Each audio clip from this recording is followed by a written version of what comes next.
Arab billionaire offered $10 million for her virginity, but she chose true love instead, a heartwarming love story. The first rays of dawn crept across the Dubai skyline, painting the glass towers in liquid gold. Inside the palatial estate of Sheikh Lutfi Al Fadhan, Gracie Abrams was already awake. She moved silently through the east wing, her footsteps absorbed by Persian rugs worth more than her entire childhood home in Louisiana. The mansion slept, but Gracie never allowed herself such luxury. Time was a currency she couldn't afford to waste. At 27, her hands bore the subtle calluses of someone who had worked since childhood. Yet her face, smooth dark skin with high cheekbones, and eyes that shifted between amber and obsidian, depending on the light, betrayed none of the hardship she had endured. Beauty was her blessing and her curse, attracting both opportunity and unwanted attention in equal measure. Gracie paused at the enormous floor-to-ceiling windows, allowing herself one moment to watch the sun illuminate the Arabian Gulf. She'd been in Dubai for 8 months, and still the sight stole her breath. Home was 12,000 miles and a lifetime away, the small shotgun house in New Orleans, where her grandmother had raised her after her mother died giving birth, and her father disappeared into the bayou, swallowed by grief and moonshine. "I see you admiring the view again," came a voice tinged with venom and expensive perfume. Gracie's spine straightened, but she didn't flinch. She'd recognized Layla's footsteps. The second wife always wore Louboutins inside the house, the red soles flashing like warning signs. "I was just making sure the windows were spotless, Ma'am," Gracie replied, her voice melodic but neutral. Layla circled her like a predator, her silk robe whispering against her skin. At 35, the Lebanese woman had the kind of surgical perfection that men like Sheikh Lutfi collected: flawless skin, augmented curves, and eyes cold as the diamonds she draped herself in. "Do you know what I think?" Layla said, coming too close. "I think you forget your place. Looking at views meant for people who matter, dreaming above your station." Gracie lowered her gaze, not out of submission, but because she refused to give Layla the satisfaction of seeing the fire in her eyes. Her grandmother's voice echoed in her memory. "Keep your dignity when they try to strip you of everything else. That's the one thing they can't take unless you hand it over." "I'll finish the east wing before breakfast, Ma'am," Gracie said calmly. Layla laughed, a brittle sound like breaking crystal. "Sheikh Lutfi may enjoy having exotic help around, but don't think he sees you as anything more than furniture. Pretty furniture, perhaps, but furniture nonetheless." The insult slid off Gracie like water from oiled skin. She'd weathered worse storms than Layla's jealousy. With a slight nod, she returned to polishing the already immaculate marble console table, her movements efficient and graceful. Layla huffed and walked away, the click of her heels fading down the hallway. Only when she was alone did Gracie allow herself a deep breath. She wasn't naive. She understood her position in this household all too well. Sheikh Lutfi's empire stretched across continents: real estate, shipping, technology, and most notably, diamonds. His net worth fluctuated in the billions, and people like Gracie were interchangeable parts in the machine of his lifestyle. Yet the pay was better than anything she could hope for back home, enough to send her younger sister through college and save for her own dream: a small restaurant showcasing her grandmother's Creole recipes. So she endured Layla's barbs, and the first wife Aisha's cold dismissal, storing away dollars and dirhams for a future where she would bow to no one. The grand dining room was set for breakfast when Sheikh Lutfi entered, his commanding presence immediately filling the space. At 42, he carried the confidence of a man who had never been denied anything he truly wanted. His dark hair was precisely cut, salt and pepper at the temples, giving him a distinguished air. His tailored suit, despite the early hour, spoke of meetings and millions. Gracie kept her eyes down as she placed fresh-cut fruit on the sideboard. She had learned early to make herself invisible, especially when he was present. The wives competed for his attention like performers on a stage. Aisha with quiet sophistication befitting the first wife. Layla with provocative charm and calculated laughs. "The Harrison contract is finalized," Sheikh Lutfi announced, accepting a cup of Arabic coffee. "The London acquisition will proceed next week." "Wonderful news, Habibi," Aisha responded, her elegant features composed in a perfect smile. At 40, she had maintained her beauty through discipline rather than surgeons. "Will you be leaving soon?" Gracie moved silently around the table, refreshing water glasses. Sheikh Lutfi's eyes flickered to her momentarily before returning to his wives. "Number Harrison is coming here. The stones will arrive tomorrow. Special grade diamonds worth over 100 million. I want additional security in place." Gracie noticed the subtle exchange of glances between Aisha and Layla.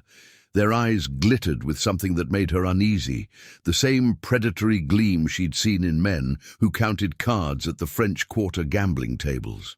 "Is that wise, bringing such valuables here?" asked Aisha, her tone carefully modulated. "The vault in this house is more secure than most banks," Sheikh Lutfi replied, his tone brooking no argument. "And I trust my security team with my life." Layla pouted, trailing manicured fingers across the tablecloth. "But London would have been lovely this time of year.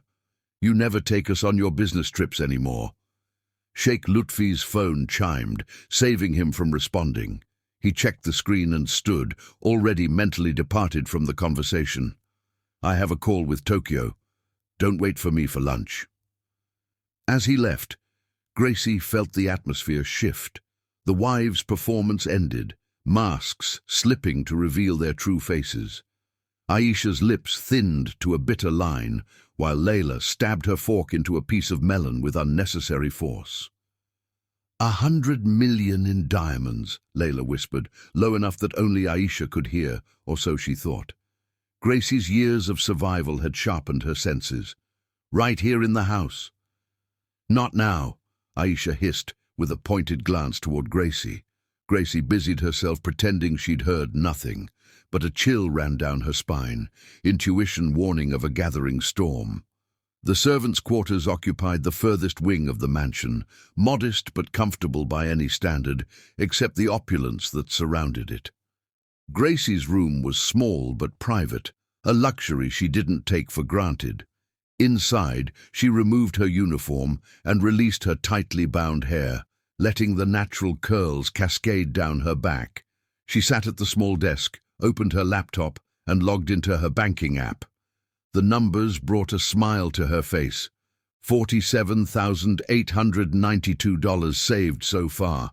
Another year, and she'd have enough for a down payment on a small commercial space in New Orleans' Bywater neighborhood. A notification appeared, an email from her sister Maya with the subject line, "Made the Dean's List." Attached was a photo of Maya grinning in front of Tulane's library. Pride swelled in Gracie's chest. This was why she endured, why she scrubbed floors and weathered humiliation with her head high. Maya would have opportunities she never did. A soft knock interrupted her thoughts. Gracie closed the laptop and opened the door to find Priya, one of the kitchen staff from Kerala, standing there with worried eyes. "The wives," Priya whispered. "They had an argument after you left. I heard Mrs. Layla say something about taking what we deserve, and Mrs. Aisha telling her to be patient." Gracie frowned. "Thank you for telling me." "Be careful," Priya warned. "When they fight with each other, they look for someone else to blame, and they both watch you like hawks." After Priya left, Gracie sat on her bed, unease settling in her stomach. She'd saved too much, come too far to be caught in whatever game the wives were playing. Perhaps it was time to look for another position before the gathering storm broke over her head. That night, as darkness embraced the city and the desert stars emerged, Gracie walked through the garden, collecting her thoughts. The fountain's gentle music provided privacy for her rare moment of solitude. "You're still here," came a deep voice from the shadows. "Later than usual." Sheikh Lutfi stepped into the pool of light cast by the garden lamps. He'd removed his suit jacket and loosened his tie, the formality of the day softening around the edges. In the gentle light, he looked less like a business titan and more like a man, one carrying burdens invisible to most. Gracie immediately lowered her gaze. "I apologize, sir. I didn't mean to intrude." "It's a large garden, room enough for both of us." He gestured to the marble bench beside the fountain. "Please, sit." It wasn't a request. Gracie sat, keeping a respectful distance. The night air carried the scent of jasmine and the faint spice of his cologne. "You've been here, 8 months now?" he asked, his accent a cultured blend of Arabic and British boarding schools. "Yes, sir. And in 8 months I realize I've barely spoken to you," he continued, studying her with unexpected attention. "Yet you maintain my home impeccably." "I try to do my job well, sir," Gracie replied carefully. "You do more than try. You succeed." He looked out at the garden. "I notice things, Miss Abrams. How the flowers in my study are always arranged exactly as I prefer. How my books remain in the precise order I leave them. Even after dusting, small details that speak of attention and intelligence." Gracie remained silent, surprised by his observation. "Tell me," he said, turning to face her fully, "what brought you from America to Dubai?" "It's unusual. Someone with your obvious capabilities working as household staff." The question caught her off guard. No one here had ever asked about her life before. "Dreams require capital, sir," she answered honestly.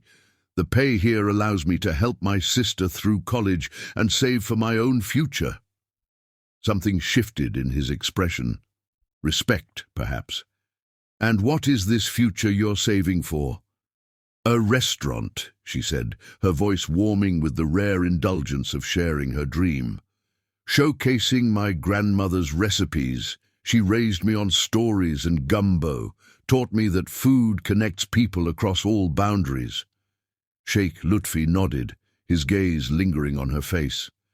For a moment, the power dynamic between them seemed to fade, leaving just two people sharing the night air. "A worthy dream," he said finally, "one I hope you achieve." The moment stretched between them, unexpected and fragile. Then his phone chimed, shattering the quiet. Sheikh Lutfi checked it and stood. "The diamonds arrive tomorrow," he said, his voice returning to its businesslike tone. "The security will be increased. Don't be alarmed by the additional personnel." "Yes, sir." He paused, looking as if he might say something more. Instead, he nodded. "Good night, Miss Abrams." "Good night, Sheikh Lutfi." As he walked away, Gracie remained by the fountain, the water's rhythm matching her heartbeat. For the first time since arriving in Dubai, she felt seen, not as furniture, as Layla had cruelly suggested, but as a person with dreams and substance. She couldn't know then how those diamonds would change everything, that within days her dignity would face its greatest test, and the man who had just walked away would see her in a light neither of them could yet imagine. The garden kept her secrets as Gracie looked up at the stars, the same ones that shone over New Orleans, unaware that fate was already in motion, spinning a web that would trap her in its design. But Gracie Abrams had never been easy prey. Whatever came, she would face it standing tall, with the silent dignity that had carried her this far. Chapter 2. Glittering Temptation. The mansion hummed with heightened energy as men in dark suits with earpieces positioned themselves throughout the estate. Security had doubled overnight, their vigilant presence a physical reminder of what was coming, $100 million in diamonds. Gracie moved through her morning routine with sharpened awareness, catching fragments of security personnel's conversations, arrival times, secure protocols, transport details. As she arranged fresh flowers in the foyer, Layla appeared in a shimmering emerald dress that seemed excessive for the early hour.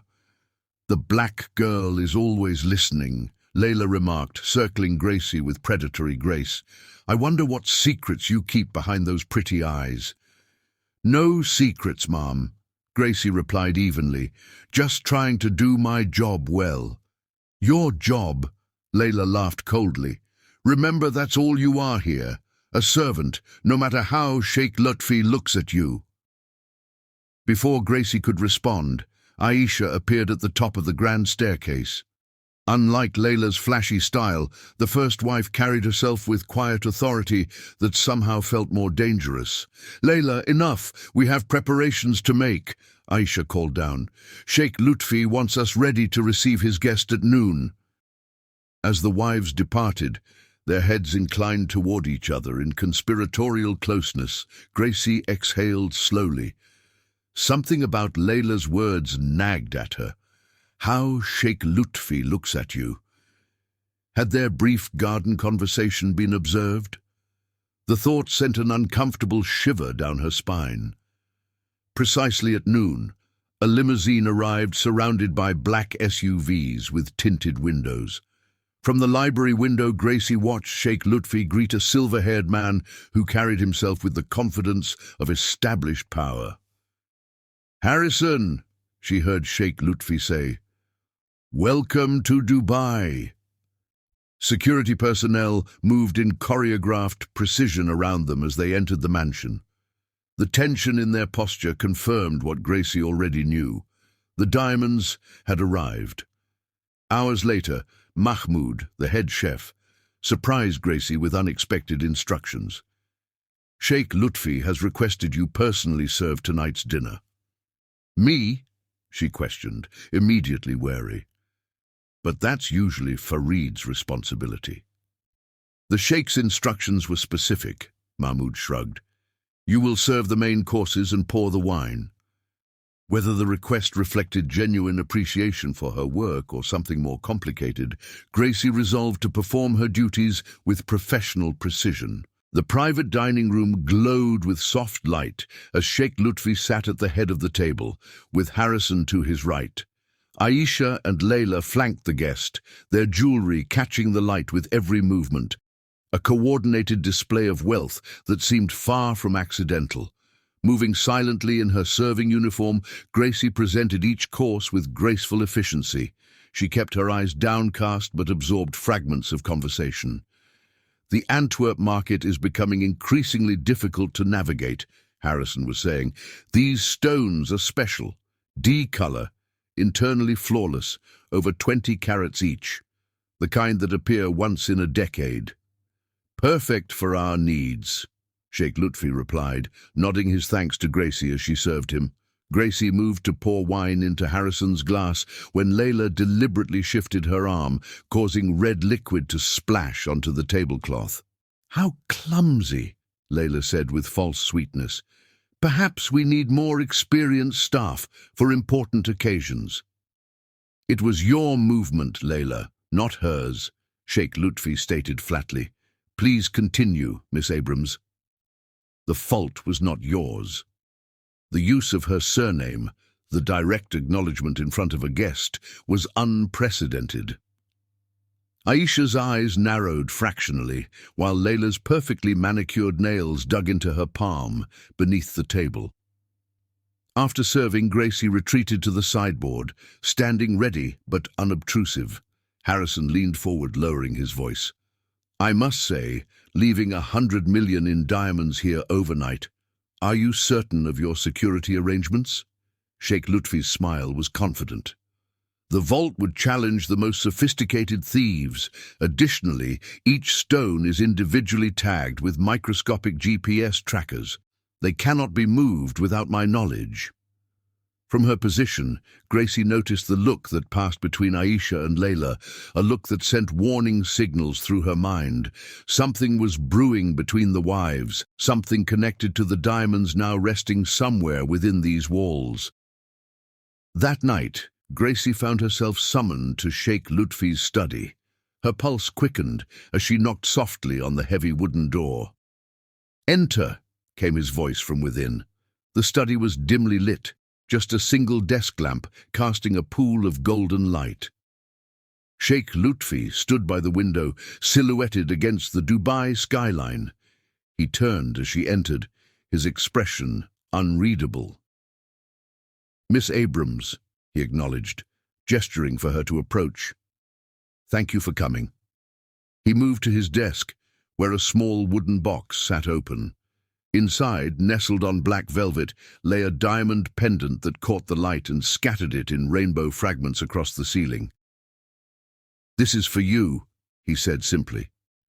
Gracie froze, alarm bells ringing in her mind. This was precisely the situation her grandmother had warned her about. Powerful men offering gifts that came with unspoken expectations. "Sir, I can't accept this," she said firmly. Sheikh Lutfi studied her face, then smiled, not the practiced smile he showed to business associates, but something more genuine, tinged with respect. "It's not what you think," he said, closing the box. "This is payment for a service I'm about to request, nothing more." He explained that he had noticed his wives behaving strangely since the announcement of the diamond's arrival. Intercepted calls, whispered conversations that stopped when he entered a room. He wasn't asking her to spy, merely to be vigilant and report anything unusual directly to him. "With respect, sir," Gracie said after careful consideration, "I don't believe it's appropriate for me to involve myself in your family matters. I'm here to maintain your home, not to monitor its occupants." Rather than anger, her refusal seemed to increase his respect. "Your integrity does you credit, Miss Abrams. Few in your position would decline such an offer." He returned the box to a drawer. "Nevertheless, I ask that you remain observant, not for reward, but because I sense you are someone who values justice, and I fear injustice may be brewing in my house. If I witness anything that threatens the safety of this household, I would report it regardless," Gracie conceded. "That's simply being responsible." "That's all I ask," he replied. In her small room later that night, a soft tap at the door revealed Priya, the kitchen maid, her dark eyes wide with worry. "I should not be here," she whispered nervously. "But I heard things while cleaning after dinner." "What things?" Gracie asked, pulling her inside. "Mrs. Aisha and Mrs. Layla were in the garden smoking. They did not see me behind the lemon trees." Priya's voice trembled slightly.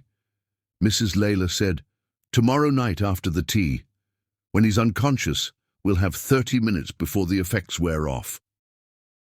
A cold feeling settled in Gracie's stomach. "Did they say anything else?" Priya nodded. "Mrs. Aisha said they needed to be careful with the security codes, that they would only have one chance to open the vault. Then they saw Omar approaching and stopped talking." Gracie's mind raced, calculating possibilities. The wives were planning to drug Sheikh Lutfi and steal the diamonds. She was caught in an impossible position. If she warned him and was wrong, she would lose her position. If she remained silent and something happened— "Thank you for telling me," she said, squeezing Priya's hand. "Try to forget what you heard. It's safer that way."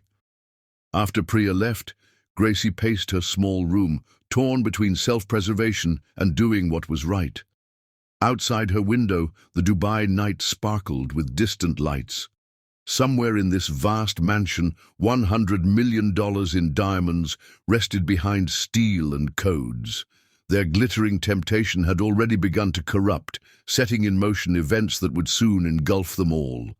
Gracie was unaware that by this time tomorrow, her life would be irrevocably changed, her dignity tested, her freedom threatened, and her path altered in ways she couldn't yet imagine. Chapter 3. The Perfect Frame. Evening descended on Sheikh Lutfi's mansion with an atmosphere of taut anticipation. All day, Gracie had observed the wives with growing unease, noting their hushed conversations, the subtle glances exchanged, the way Layla checked her watch too frequently. Something was coming, and every instinct warned her of impending danger. Sheikh Lutfi had spent most of the day with Harrison, finalizing arrangements for tomorrow's diamond exhibition. Now, as sunset painted the sky in amber hues, he retreated to his private quarters for his evening ritual, a cup of specially prepared Moroccan tea. Passing the kitchen, Gracie paused at the sight of Aisha stirring something into the steaming teapot. Not mint leaves or honey, but a fine white powder from a small vial that quickly disappeared into her pocket. Gracie's heart hammered against her ribs. Priya's warning echoed in her mind. After the tea, when he's unconscious, she should walk away, pretend she'd seen nothing. This wasn't her battle, yet her conscience battled with self-preservation, rooting her to the spot. Before she could decide, Layla appeared beside Aisha, blocking Gracie's view. "Is it done?" Layla whispered. "Yes, 20 minutes and he'll be completely out. We'll have the vault open by midnight." Aisha's voice was cold, precise. "And we'll be on the midnight flight to Zurich. New identities, new lives, free from his control." Layla's excitement was palpable. Gracie backed away silently, mind racing. This wasn't just theft, it was betrayal on an intimate scale. She retreated to a supply closet, pulse throbbing in her temples. "Call security, warn Sheikh Lutfi, walk away." Her grandmother's voice surfaced. "Doing right ain't always easy, but it's always right." Decision made, Gracie headed toward Sheikh Lutfi's study, but collided with Farid carrying the tea tray. "Careful, Miss Abrams," he said, steadying the tray. "The Sheikh is waiting for his tea." "Farid, wait," she began, but he had already continued down the hallway. She followed at a distance, watching him enter Sheikh Lutfi's study. By the time she reached the door, Farid was exiting, empty tray in hand. "Is he alone?" she asked. Farid nodded. "Yes, working on his laptop. He doesn't wish to be disturbed unless it's an emergency." This qualified, surely. Gracie knocked loudly. When no answer came, she opened the door to find Sheikh Lutfi slumped in his chair, the teacup overturned beside his keyboard, a dark stain spreading across important papers. His chest rose and fell in the rhythm of unnatural sleep. "Sir?" Gracie rushed to his side, shaking his shoulder. "Sheikh Lutfi?" His only response was a labored breath. She reached for the phone on his desk, intending to call security, when a noise behind her made her turn. Aisha stood in the doorway, Layla just behind her, both transformed by cold determination. "I knew she'd interfere," Layla hissed. "She's always watching, always listening." "What exactly did you hear, girl?" Aisha demanded. "Enough to know you're stealing the diamonds and leaving the country," Gracie replied, hand still on the phone. "I'm calling security." Layla moved with surprising speed, slapping the phone from Gracie's hand. "I don't think so." "You can't stop me," Gracie stated, backing away. "Even if you manage to drug me too, security will find you before you reach the airport." "Drug you?" Aisha laughed coldly. "No, my dear. We have something much more elegant planned." From her pocket, she withdrew a small velvet pouch, emptying its contents onto Sheikh Lutfi's desk, a diamond earring identical to one Layla had worn earlier. "What are you doing?" Gracie asked, though a sickening realization was already forming. "Setting the stage," Layla smiled triumphantly. "By the time Sheikh Lutfi wakes, the diamonds will be gone. Security footage will show you entering his study while he was unconscious, and when they search your quarters, they'll find matching stones," Aisha finished. "The perfect frame for a maid who got greedy, who used her beauty to get close to the sheikh, gain his trust, and steal his treasures." Horror washed through Gracie. "No one will believe that." "Everyone will believe it," Layla countered. "The black American maid with expensive tastes, living beyond her means. It's the perfect story." Gracie calculated escape routes, but both women blocked the door. She could scream, but security was stationed primarily around the perimeter, too far to hear.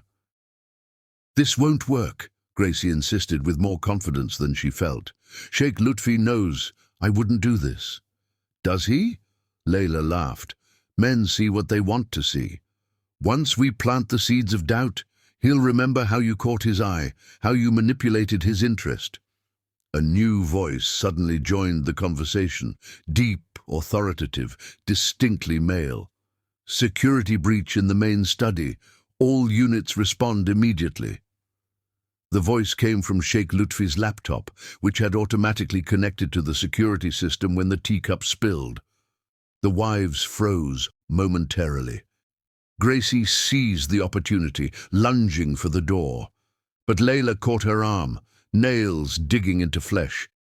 "Let her go," Aisha commanded decisively.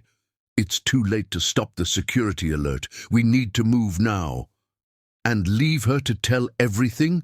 Layla snarled. "We stick to the plan," Aisha insisted, eyes calculating. "The diamonds first, then we deal with her." Heavy footsteps echoed down the hallway, security responding to the alert. The wives exchanged a look of shared purpose before disappearing through the study's side door, a hidden entrance Gracie hadn't known existed. Seconds later, security personnel burst in, weapons drawn.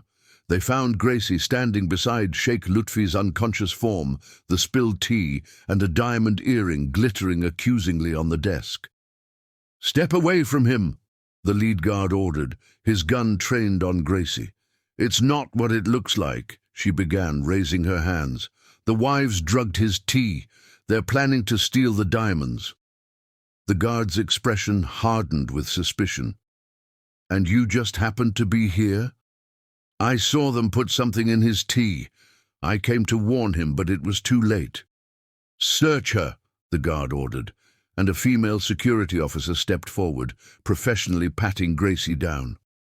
To Gracie's horror, the woman pulled a small key card from her uniform pocket, something that hadn't been there before. A vault access card, emblazoned with the access code. "I've never seen that before," Gracie protested. The security team exchanged knowing glances. One checked Sheikh Lutfi's pulse, while another spoke into his radio. "Sir, unconscious, suspected drugging. Female suspect apprehended in his study with vault access card. Request medical team and police presence immediately." "The wives," Gracie insisted desperately. "Aisha and Layla, they're the ones behind this. Check the hidden door. They just left through there." The guard glanced at the wall she indicated, seeing only seamless paneling. "There's no door there." From the hallway emerged Harrison, awakened by the commotion. His eyes widened at the scene. "What happened?" "Appears to be a theft attempt, sir," the guard explained. "The sheikh was drugged. We caught this employee in the act." Harrison studied Gracie with cold assessment. "I never trusted her. Too quiet, always watching, and now this betrayal." Within minutes, police arrived. Gracie found herself handcuffed, the cold metal biting into her wrists as she was led through the mansion, past startled fellow staff, past the rooms she had tended so carefully. As they reached the main entrance, a flicker of movement caught her eye. At the top of the grand staircase stood Aisha and Layla, watching her humiliation with twin expressions of satisfied vengeance. Their plan had worked flawlessly. While security focused on Gracie, they would still have time to execute the real theft. The last thing Gracie saw before being pushed into a police car was Priya's horrified face among the gathered staff, the only person who knew the truth, yet powerless to help. The car door slammed, sealing Gracie in darkness as it pulled away. Beyond the tinted windows, Dubai's glittering skyline mocked her with its beauty and indifference. In the back of the police car, dignity was all Gracie had left. She sat straight-backed, tears burning behind her eyes but refusing to fall. The truth felt painfully inadequate against the perfect frame that now entrapped her. Chapter 4. Behind cold bars, the Dubai detention center rose like a fortress of steel and concrete, its facade deceptively modern, yet unmistakably a prison. Inside, the veneer of luxury that coated the city fell away, revealing the cold machinery of justice that operated beneath Dubai's glittering surface. Gracie sat motionless on a narrow metal bench, her wrists raw from handcuffs recently removed. The holding cell smelled of antiseptic and despair, an odd combination that clung to her clothes and skin. 3 days had passed since her arrest, though time had lost meaning in this fluorescent-lit limbo. The processing had been clinical, humiliating. Fingerprints pressed into ink, then digital scanners. Photographs from every angle, personal items catalogued and sealed away, including her carefully accumulated savings passbook, the physical manifestation of her dreams, now locked in an evidence locker. "Abrams," a female guard called, her accent thick but her English precise. "Visitor." Gracie looked up, confusion momentarily displacing the dull resignation that had settled over her. Who would visit? She had no one in Dubai, no family, no real friends apart from fellow staff, who would now believe her a criminal. The guard led her to a visitation room divided by a thick glass partition. On the other side sat a man she didn't recognize, tall, broad-shouldered, with skin as dark as hers, but features that spoke of North African heritage rather than American. His uniform identified him as UAE police, though of higher rank than those who had processed her. "Miss Abrams," he said as she took her seat, "I am Officer Malik Ibrahim. I have some questions about the night of your arrest." Gracie studied him warily. His eyes didn't hold the immediate judgment she'd seen in every other official face since her arrest. Instead, they reflected careful assessment, professional curiosity. "I've already given my statement," she replied, voice hoarse from disuse. "Multiple times." "Yes, I've read it."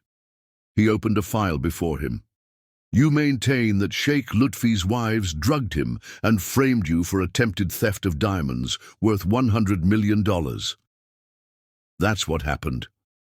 "A convenient claim," Officer Malik noted, "especially since security found the vault access card in your pocket and matching diamonds hidden in your quarters."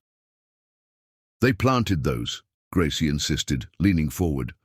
"I never touched the diamonds or the access card." Officer Malik's expression remained neutral. "Sheikh Lutfi's wives are respected women from prominent families. You are a foreign worker with a temporary visa. Why should I believe your version over theirs?" The question hung between them, the same insurmountable barrier Gracie had faced since her arrest. In a society built on hierarchy and connections, her word was worthless against that of the wives. "Because it's the truth," she answered simply. Something shifted in Officer Malik's expression, not belief exactly, but a momentary crack in his professional facade. "Truth is rarely simple in cases like this." "My case is simple," Gracie countered. "I'm innocent.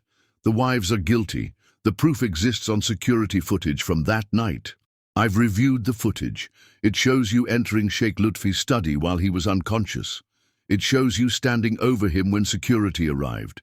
It shows the access card being removed from your pocket." Officer Malik closed the file. "What it doesn't show is any wrongdoing by the wives." Gracie's hands tightened into fists beneath the table. "There's a hidden door in the study. They left through there, and before that they were in the kitchen adding something to Sheikh Lutfi's tea." "A hidden door," Officer Malik repeated, skepticism evident. "And did anyone else witness this alleged drugging?" Gracie thought of Priya, who had warned her about the wives' plans, but involving her would only subject another innocent person to the wives' vengeance. "No," she admitted reluctantly. Officer Malik studied her for a long moment, his gaze uncomfortably penetrating.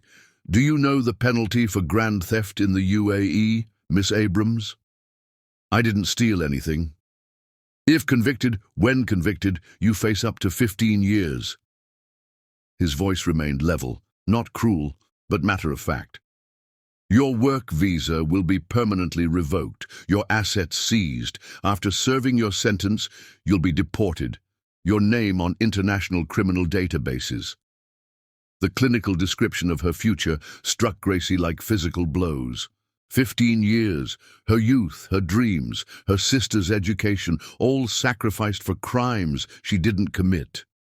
"Why are you telling me this?" she asked, fighting to keep her voice steady. "Because I need you to understand the gravity of your situation." Officer Malik leaned forward slightly. "Many in your position would seek leniency by confessing, showing remorse. A full confession might reduce your sentence to 7 years. For the first time since her arrest, anger burned through Gracie's numbness. "You want me to confess to something I didn't do?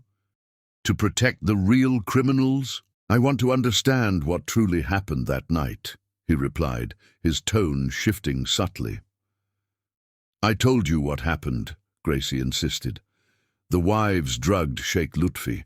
They planned to steal the diamonds and frame me. They succeeded in the second part and probably the first two by now. The diamonds remain secure in Sheikh Lutfi's vault," Officer Malik countered. "Whatever plan might have existed failed when you were caught." This new information startled Gracie. The diamonds hadn't been stolen. Did that mean the wives had abandoned their plan after her arrest? Or were they still biding their time? "Sheikh Lutfi," she asked suddenly, "is he all right?" A flicker of something, surprise perhaps, crossed Officer Malik's features. "He recovered from the sedative within hours. Medically, he's fine." "And does he believe I did this?" Officer Malik's hesitation told her everything. "Sheikh Lutfi is disappointed. He trusted you by all accounts. Finding evidence of your betrayal was difficult for him." The words stung despite their inevitability. Of course, Sheikh Lutfi believed the worst. Why wouldn't he? The evidence had been meticulously arranged to ensure his mistrust. "I didn't betray him," Gracie said quietly, an odd calm settling over her as she accepted the hopelessness of her situation. "But it doesn't matter what I say, does it? This investigation, your questions, it's all just performance. The conclusion was decided the moment they found those planted diamonds in my room." Officer Malik closed his notebook, his expression unreadable. "That's a cynical assessment, Miss Abrams." "It's a realistic one," she countered. "Foreign worker accused of theft by wealthy local family? I know how this story ends." He stood, gathering his materials. "Sometimes stories surprise us. I'll be reviewing your case personally in the coming days." "Why?" Gracie asked bluntly. "What makes my case special?" Officer Malik paused, studying her with renewed intensity. "Let's call it professional curiosity." He tapped the file with one finger. "Your statement has been remarkably consistent across multiple interviews. Either you're exceptionally committed to your lie, or I'm telling the truth," Gracie finished. "That possibility remains to be seen." He nodded formally. "Good day, Miss Abrams." The guard appeared to escort Gracie back to her cell. As she rose, a thought struck her.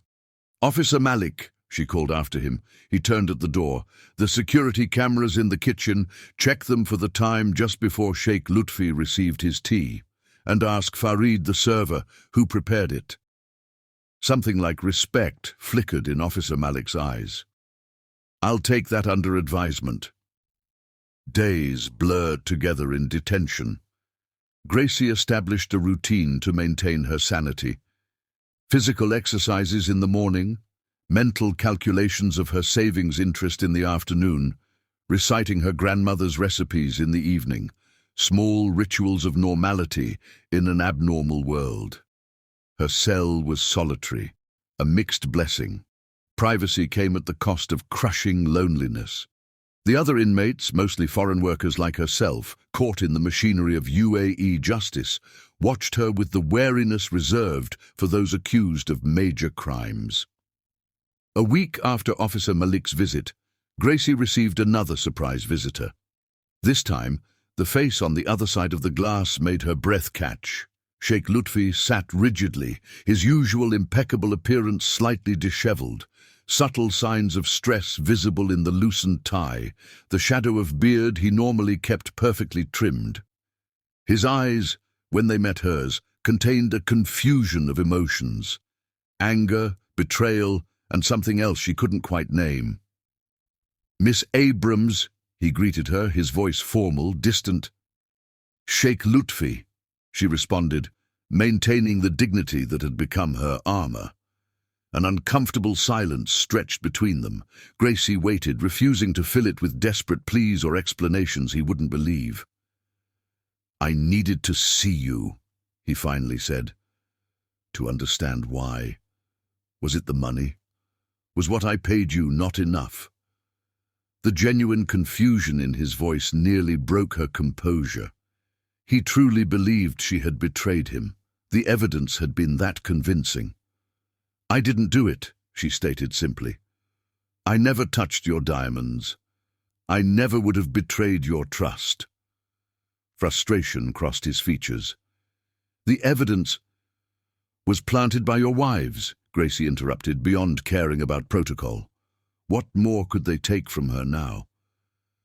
"They drugged your tea. They placed the access card in my pocket when I confronted them in your study. They hid diamonds in my quarters to frame me." Sheikh Lutfi's expression hardened.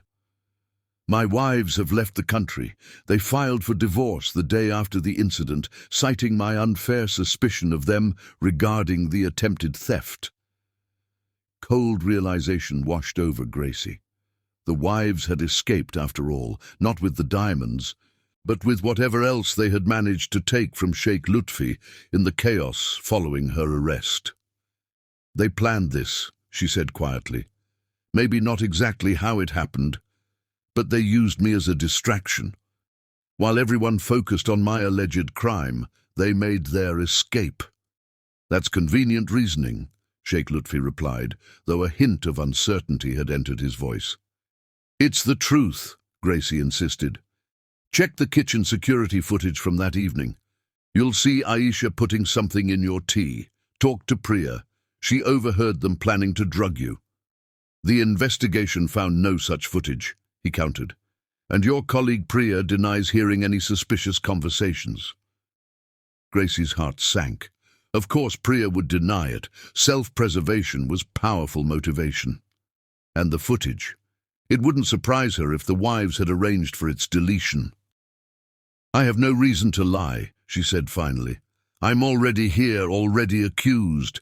Confessing might reduce my sentence, but I won't confess to something I didn't do, even if it means spending 15 years behind bars."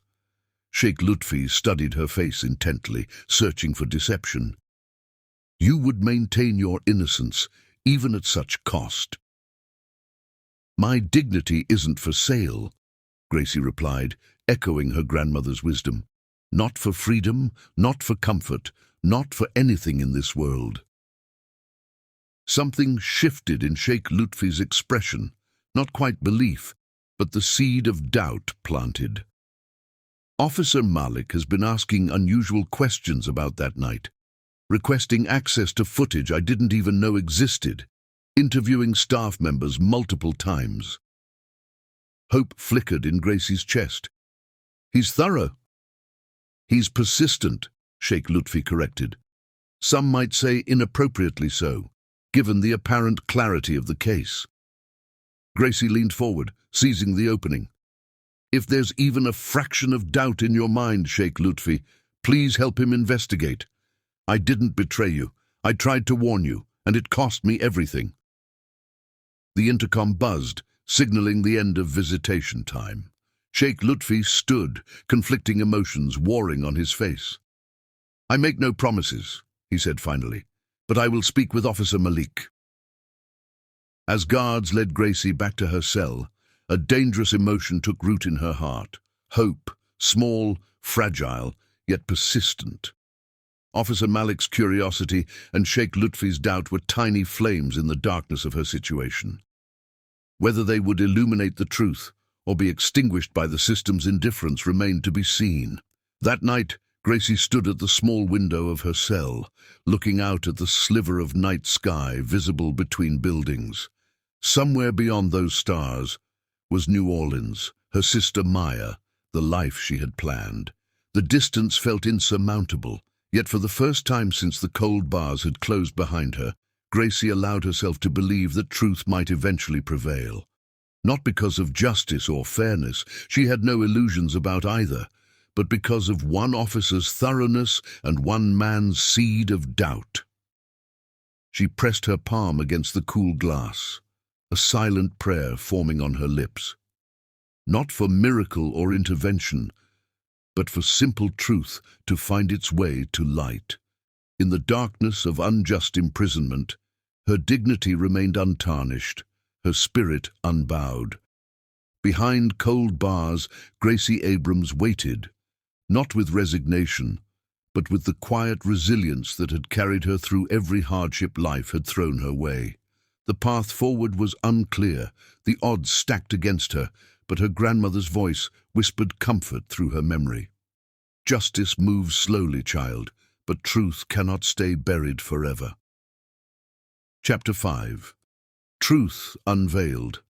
Officer Malik Ibrahim stared at the array of screens displaying different camera angles from Sheikh Lutfi's mansion. The security center hummed with technology designed to protect one of Dubai's wealthiest men, yet somehow these same systems had failed to protect an innocent woman. "Show me the kitchen footage again," he instructed the technician. 1800 hours to 1900, the night of the incident. "Sir, as I mentioned before, there appears to be a gap in the recording during that time frame," the nervous young technician replied. "A convenient gap," Malik noted. "What about backup systems? Sheikh Lutfi's security protocols include multiple redundancies, but the secondary server shows the same gap. It's as if someone with comprehensive access deliberately erased that hour. Who has that level of access? Only 3 people, Sheikh Lutfi himself, the head of security, and—" The technician hesitated. "And," Malik prompted, "the administrative proxy, in this case the first wife, Mrs. Aisha." A piece clicked into place. Malik nodded slowly, suspicions hardening into certainty. "Show me the study footage," focusing on the wall where Miss Abrams claimed there was a hidden door. As the image sharpened, Malik pointed to a barely perceptible seam in the paneling. "There, that's not decorative, that's a door edge. Sir, many of these older mansions have service passages." "What's unusual," Malik interrupted, "is a foreign worker with no previous access to the private study knowing about a hidden door not visible on casual inspection." He straightened, decision made. "I need to speak with Sheikh Lutfi immediately."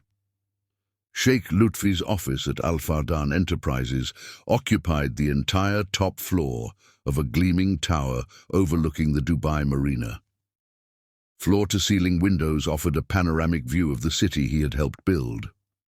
"Officer Ibrahim," Sheikh Lutfi acknowledged, as Malik was shown in. "Your persistence is becoming noteworthy. I've had calls from your superiors questioning the resources you're devoting to a closed case." "With respect, sir, this case is anything but closed." "The evidence is comprehensive," Sheikh Lutfi replied, gesturing to the chair across from him. "Miss Abrams was caught in my study while I was unconscious. The access card was found in her pocket. Diamonds were discovered in her quarters. What more is there to investigate?" "The truth," Malik said simply, "and the truth has inconsistencies that cannot be ignored." "Speak plainly, officer." "The kitchen security footage from that evening has been erased. Footage that might have shown your tea being drugged. The only person besides yourself and security with access to delete that footage was your first wife, Aisha." "That proves nothing." "There is indeed a hidden door in your study, exactly where Miss Abrams claimed it existed. A door she would have no way of knowing about unless she witnessed someone using it. The household staff know about the service passages." "Not that one," Malik countered. Your head of security confirmed the entrance in the study was specifically not disclosed to staff for security reasons. Only family members were informed. Sheikh Lutfi fell silent, the first genuine doubt crossing his features. Your wives left the country with remarkable speed after the incident, filing divorce papers remotely. Does that strike you as the behavior of innocent parties? They claimed I had falsely suspected them. Before you had accused them of anything, Malik finished, almost as if they anticipated being accused. Sheikh Lutfi rose abruptly, moving to the window. What exactly are you suggesting, Officer Ibrahim? I'm stating facts, Malik replied, joining him.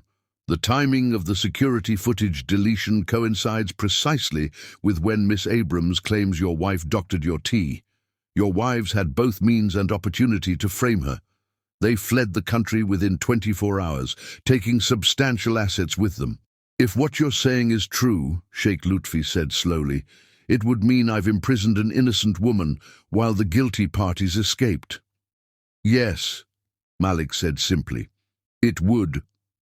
After a heavy silence, Sheikh Lutfi turned to face him. What do you need from me? Authorization to access the complete security archives, including cloud backups your wives wouldn't have known about, and permission to examine the diamonds found in Miss Abrams' room. You think they're not real? I think if your wives were clever enough to frame Miss Abrams, they were clever enough to ensure she wasn't arrested with genuine diamonds worth millions. Without hesitation, Sheikh Lutfi reached for his phone. Rahman, prepare complete security access for Officer Ibrahim and retrieve the evidence diamonds from police custody immediately. This takes priority over everything else. The forensic lab hummed with precision instruments as a technician examined the diamonds under a specialized microscope. Sheikh Lutfi and Officer Malik watched from behind a glass partition, tension evident in both men's postures. These are high-quality replicas, the technician announced finally. Excellent craftsmanship, but definitely synthetic, worth perhaps a few $1,000s, not millions. Synthetics, Sheikh Lutfi repeated, his expression darkening. My wives replaced real diamonds with fakes, then planted the fakes on Miss Abrams. While they escaped with the genuine articles, Malik concluded. Sheikh Lutfi checked an incoming message, his face paling slightly. My financial team has completed their audit. Significant assets are missing, not just the diamonds, but offshore accounts emptied, digital transfers to anonymous holdings. They'd been planning this for months. And Miss Abrams became their scapegoat, Malik said quietly. An innocent woman sacrificed to buy them time to disappear. Sheikh Lutfi closed his eyes briefly, the full weight of his error visible. What happens now? Now, Malik said firmly, we free Miss Abrams. The detention center's processing room felt entirely different from the entry side. Gracie sat numbly as officials processed paperwork, still unable to fully comprehend the sudden reversal of her fortunes. 12 days after her arrest, the system that had swallowed her was inexplicably releasing her back into the world. All charges have been dropped, Officer Malik explained, recognizing her shock. Your record has been expunged. It will be as if this never happened. Except it did happen, Gracie thought, but didn't say. Your belongings, a clerk announced, sliding a plastic bin across the counter. Gracie's hands trembled slightly as she signed the receipt, reclaiming her watch, her savings passbook, the small gold cross her grandmother had given her. Pieces of her identity returned after being stripped away. There's someone waiting to speak with you, Malik said. You don't have to see him if you don't wish to. Sheikh Lutfi, she said. Not a question, but a statement. Malik nodded. He's the one who ordered the investigation reopened after our conversation. He's been quite insistent about clearing your name once the evidence emerged. I'll see him, she decided. Sheikh Lutfi waited in a private room. his usual commanding presence diminished by evident discomfort. When Gracie entered, he stood immediately, his eyes meeting hers with genuine regret. "Miss Abrams," he began, then stopped, seemingly at a loss. Gracie saved him the struggle. "Your diamonds were synthetic replicas. Your wives took the real ones along with your money." He nodded. "They've disappeared completely. Interpol is investigating, but they had extensive preparations in place." "And yet here I am, free," Gracie observed. "Not because of justice, but because the diamonds were fake." "No," Sheikh Lutfi countered sharply. "You're free because you were innocent. The discovery about the diamonds merely led us to reinvestigate what should never have been overlooked. I've arranged accommodation for you," he continued, "a suite at the Burj Al Arab until you decide your next steps. Your position in my household is, of course, available should you wish to return." The offer hung in the air between them, almost absurd in its inadequacy. Return to the place where she had been humiliated, falsely accused, her dignity trampled. "No," Gracie said simply, "I won't be returning." Something like disappointment crossed Sheikh Lutfi's face, quickly masked. "I understand. The compensation package my attorneys have prepared includes—" "I don't want your money," Gracie interrupted, surprising herself. "I don't want anything from you." Sheikh Lutfi fell silent, studying her with new eyes, not as an employee or a wronged party to be settled with, but as a woman whose dignity remained intact despite everything. Respect replaced regret in his expression. "What do you want, Gracie Abrams?" he asked finally, using her first name for the first time. The question caught her off guard, simple yet profound. What did she want now that her carefully constructed plans had been shattered? "Time," she answered honestly. "Time to decide my own future without pressure or obligation." Sheikh Lutfi nodded slowly. "Then that is what you shall have." He removed a business card from his wallet, placing it on the table. "When you're ready, if you're ready, call this number, not for employment, not for compensation, but for whatever support you may need in rebuilding your life." "Why would you help me after everything that's happened?" "Because I was wrong," he admitted simply. "Because I failed to see what was before my eyes, both the deception of my wives and the character of a woman who maintained her dignity even when everything was taken from her. I admire strength, Miss Abrams. Yours has humbled me." The sincerity in his voice was impossible to dismiss. Gracie picked up the card, tucking it into her pocket, not a commitment, merely an acknowledgement. "I should go," she said, suddenly eager for fresh air, for space to process the whirlwind of events. At the door, Gracie paused, turning back. "Thank you for believing me, even if it came late." "The truth found its way to light," he replied, "as truth always does, eventually." Outside, the Dubai afternoon blazed with desert heat and possibility. Officer Malik waited beside a sleek black car, his expression satisfied at seeing justice, however delayed, finally served. "What will you do now?" he asked as Gracie approached. She looked out at the city stretching before her, a place that had brought her both opportunity and injustice, both captivity and a strange new freedom. The future stretched before her, unwritten. "Live," Gracie answered simply, "on my own terms." As the car pulled away from the detention center, Gracie didn't look back. The chapter of false accusation had closed, the truth unveiled at last. Ahead lay uncertainty, but also possibility, and the knowledge that her dignity, tested but unbroken, would guide her forward. What she couldn't know then was that the man whose mistake had nearly destroyed her would soon become the architect of a very different future than either of them could imagine. Chapter 6. Wounded Pride. The Burj Al Arab stood like a billowing sail against Dubai's skyline, its extravagance mirrored in the temporary suite where Gracie had spent 2 weeks since her release. Despite the marble floors and gold fixtures, the luxury felt suffocating. less like freedom and more like another elegant cage.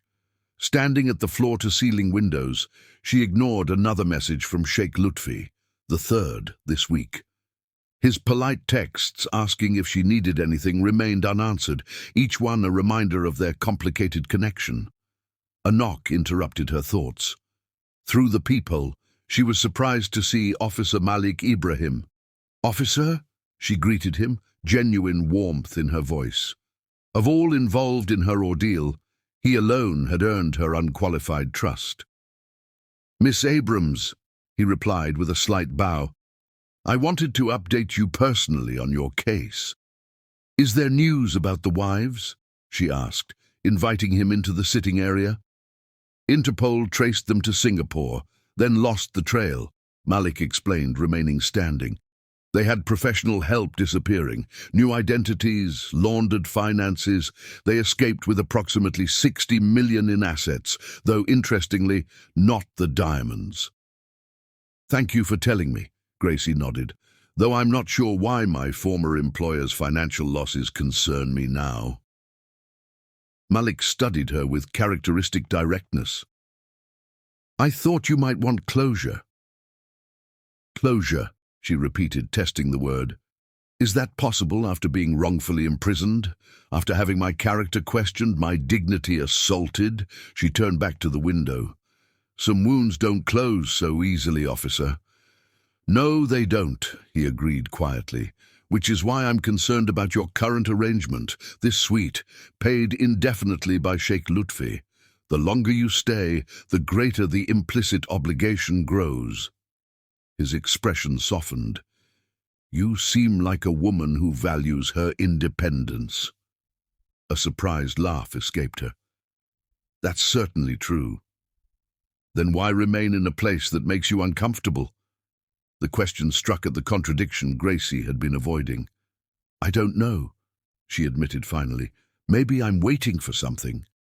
"Closure," Malik suggested. "A proper ending before a new beginning." After he left, his words resonated deeply. She had been passive since her release, accepting Sheikh Lutfi's arrangements without deciding her own path. The realization both unsettled and empowered her. Decision crystallizing, she reached for her phone. Sheikh Lutfi found himself in an unfamiliar part of Dubai, the industrial district of Al Quoz, now an artistic hub. The modest apartment building where Gracie had asked to meet him stood worlds away from his usual environments of luxury and power.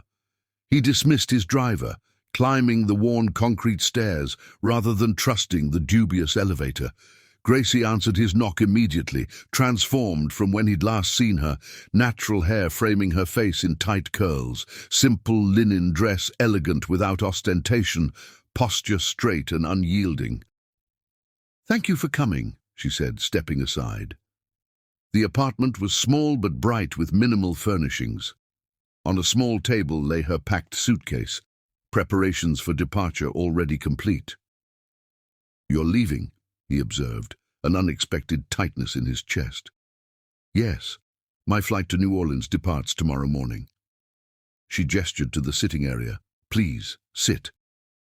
"I wanted to thank you properly," Gracie began, taking the seat across from him, "for clearing my name, for the arrangements after my release." "You owe me no thanks," Sheikh Lutfi replied quickly. "I don't owe you anything," she agreed, her directness stopping him mid-sentence. "But gratitude freely given is different from obligation. I recognize the difference, even if you don't." "You're returning to America," he said, changing direction. "To family." "To my sister, yes, and to my original plan. A small restaurant showcasing my grandmother's recipes." Her eyes softened. "The dream hasn't changed, only the path to reach it." "I could help," he offered before he could stop himself. "Investors, connections." "No." Gracie's refusal was firm but not harsh. "That's not why I asked you here." Sheikh Lutfi fell silent, allowing her to direct the conversation, unusual for a man accustomed to controlling every interaction. I asked you here to collect my belongings, she explained. The items I left behind when I was arrested. My grandmother's cookbook primarily, family photographs, things of personal value only. Of course, he agreed immediately. I'll have them delivered. Already arranged, Gracie interrupted gently. Your household manager had them sent over this morning. I simply wanted to inform you personally of my departure. A proper goodbye seemed appropriate after everything. The finality in her tone crystallized something within Sheikh Lutfi, a realization that had been forming since he'd witnessed her dignity in the face of false accusation. This woman, who had every reason to despise him, was extending the courtesy of closure. The gesture humbled him in a way few experiences in his privileged life had. I understand, he said finally, and I respect your decision. He rose to leave, recognizing that prolonging this meeting served only his desire to remain in her presence. At the door, he turned back. I wish you every success, Miss Abrams, truly. Thank you, Gracie nodded. I wish you healing from your wife's betrayal. That kind of deception leaves wounds of its own. The observation, insightful and unexpectedly compassionate, caught him off guard. Few had acknowledged the personal dimension of his wife's betrayal, focusing instead on the financial loss and public embarrassment. Goodbye, Sheikh Lutfi, she said, holding out her hand in a formal gesture. He took it, the brief contact stirring something unexpected. Goodbye, Gracie. The drive back to his mansion passed in contemplative silence. Sheikh Lutfi found himself haunted by the woman whose quiet strength had impressed him more than the performative deference he regularly received from those seeking his favor. His empty home greeted him with oppressive silence. Without the bustling staff he had dismissed after the scandal, the vast spaces echoed with absence. He poured himself a drink, not bothering with lights, as evening shadows lengthened across marble floors. Gracie was leaving. The knowledge should have been a relief, the unfortunate chapter closed, responsibility discharged through financial arrangements and formal apologies. Instead, an unfamiliar emptiness expanded within him. His phone rang, his assistant with updates on the Interpol investigation into his ex-wife's whereabouts. Sheikh Lutfi listened without real interest, the financial losses insignificant compared to the moral debt he still carried. After ending the call, a sudden thought struck him, impulsive, unprecedented, perhaps even inappropriate, yet it crystallized with surprising clarity, feeling right in a way few decisions had since the entire ordeal began. He called his driver. "Bring the car around, immediately." Gracie's final evening in Dubai was spent on her apartment's small balcony, watching sunset transform the industrial district into unexpected beauty. Tomorrow would bring a fresh start, challenges and opportunities unburdened by recent trauma. A knock interrupted her contemplation. Expecting the landlord to arrange the key return, she opened the door without checking first, then froze in surprise. Sheikh Lutfi stood in her doorway again, something urgent in his expression. Before she could speak, he held up a hand.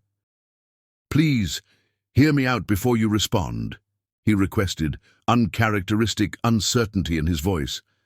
"I've never done this before." Curiosity overcoming her initial shock, Gracie nodded, stepping aside to let him enter. "I've spent the past hours thinking about your departure, about the missed opportunity it represents," he began, remaining standing. "Opportunity?" she echoed, wariness creeping into her tone. "Not financial, not professional," he clarified quickly. "Something more personal." Understanding dawned on Gracie, sending complicated emotions through her. "Sheikh Lutfi, if you're suggesting, I want to know you," he interrupted, words tumbling out with uncharacteristic lack of polish.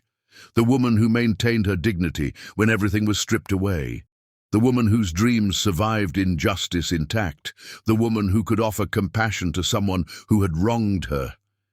Gracie studied him, trying to discern his true motive. "Why?" "Because you are extraordinary," he answered simply. And because I have lived surrounded by performance and calculation for so long that your authenticity feels like water in the desert." The raw honesty in his voice was disarming, yet Gracie maintained her composure. "I'm leaving tomorrow. That hasn't changed."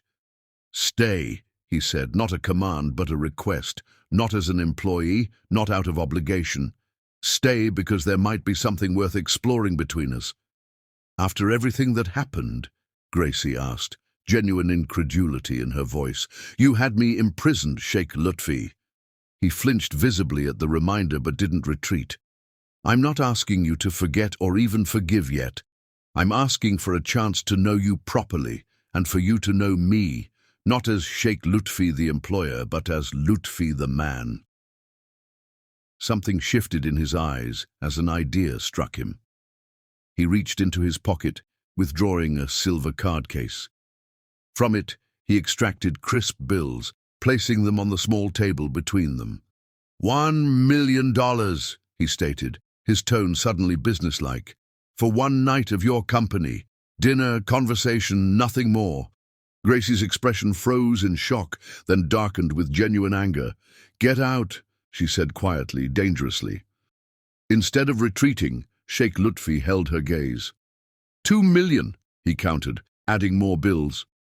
"I told you I'm not for sale," Gracie said through clenched teeth. "After everything, you still don't understand."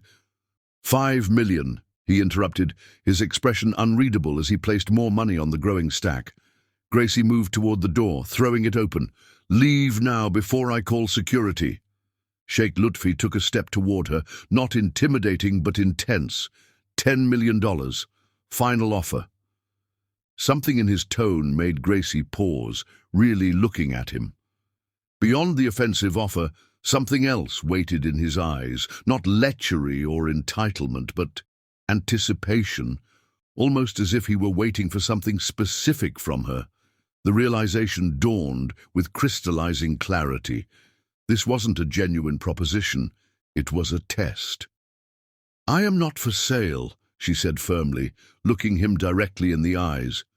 "I am not like the women you've known." Relief and profound respect washed across Sheikh Lutfi's face, confirming her suspicion.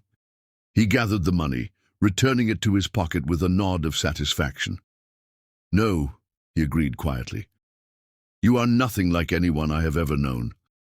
And that is precisely why I needed to be certain." Gracie closed the door, anger fading to wary curiosity. "Certain of what?" "That you see me as a man, not a fortune." He moved toward the window, creating respectful distance between them. "Wealth distorts everything it touches, Gracie. It makes sincerity impossible to discern.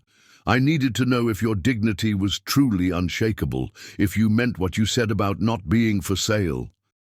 "So you insulted me to test my character?" Gracie asked, the hurt still evident despite her understanding. Sheikh Lutfi looked genuinely regretful.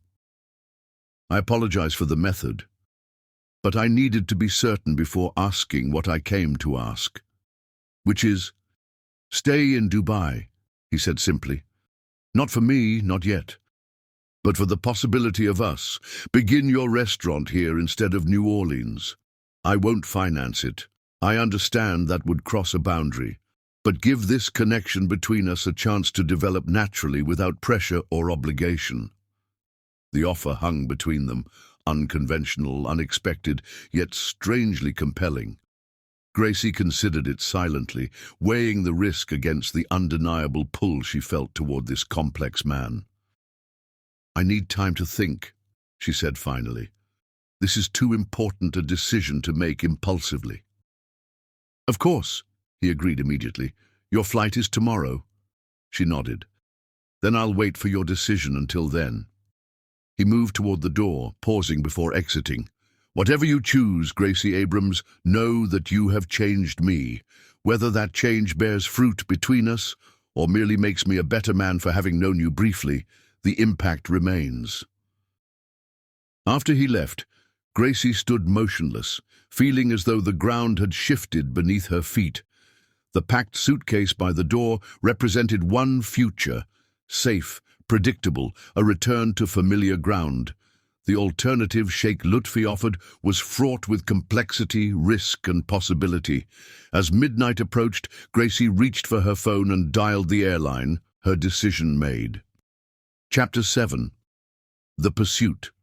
Gracie's decision to stay in Dubai surprised everyone, especially herself.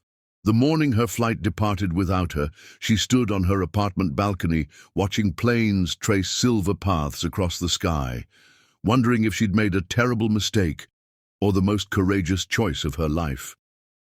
She had called Sheikh Lutfi with her decision, her voice steady despite her racing heart.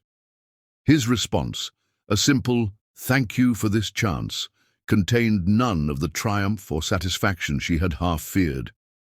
Instead, his tone carried something she'd never heard from him before: humility. 3 days passed with no contact. Gracie used the time to secure a visa extension and explore locations for her restaurant. On the 4th day, a delivery arrived. Not flowers or jewelry, as she might have expected from a man of his wealth, but a worn, leather-bound book. Inside, handwritten recipes dating back generations, with a simple note: "My grandmother's legacy, as you shared yours with me. Some stories should be preserved."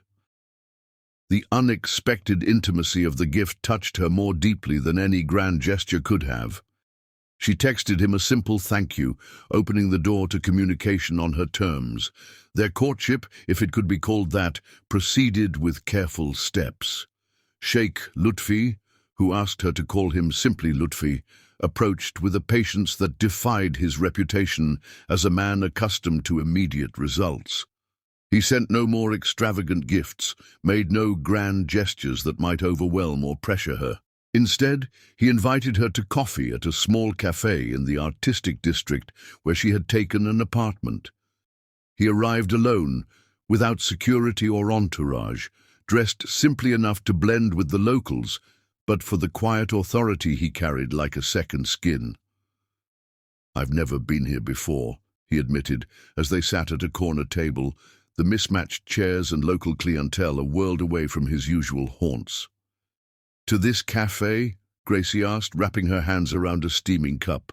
"To this part of Dubai," he clarified. "My city, yet parts of it remain foreign to me."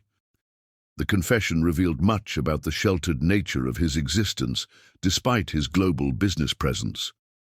Gracie found herself unexpectedly charmed by his willingness to step beyond his familiar boundaries. Their conversations during these meetings revealed layers neither had shown before. Lutfi spoke of his childhood, the weight of family expectations, education in cold British boarding schools, the early death of parents who had been distant figures even in life. Gracie shared her own story, her grandmother's strength after her mother's death, the sacrifice to ensure her sister's education, the dreams that had carried her across oceans. Weeks passed in this careful dance of revelation and discovery.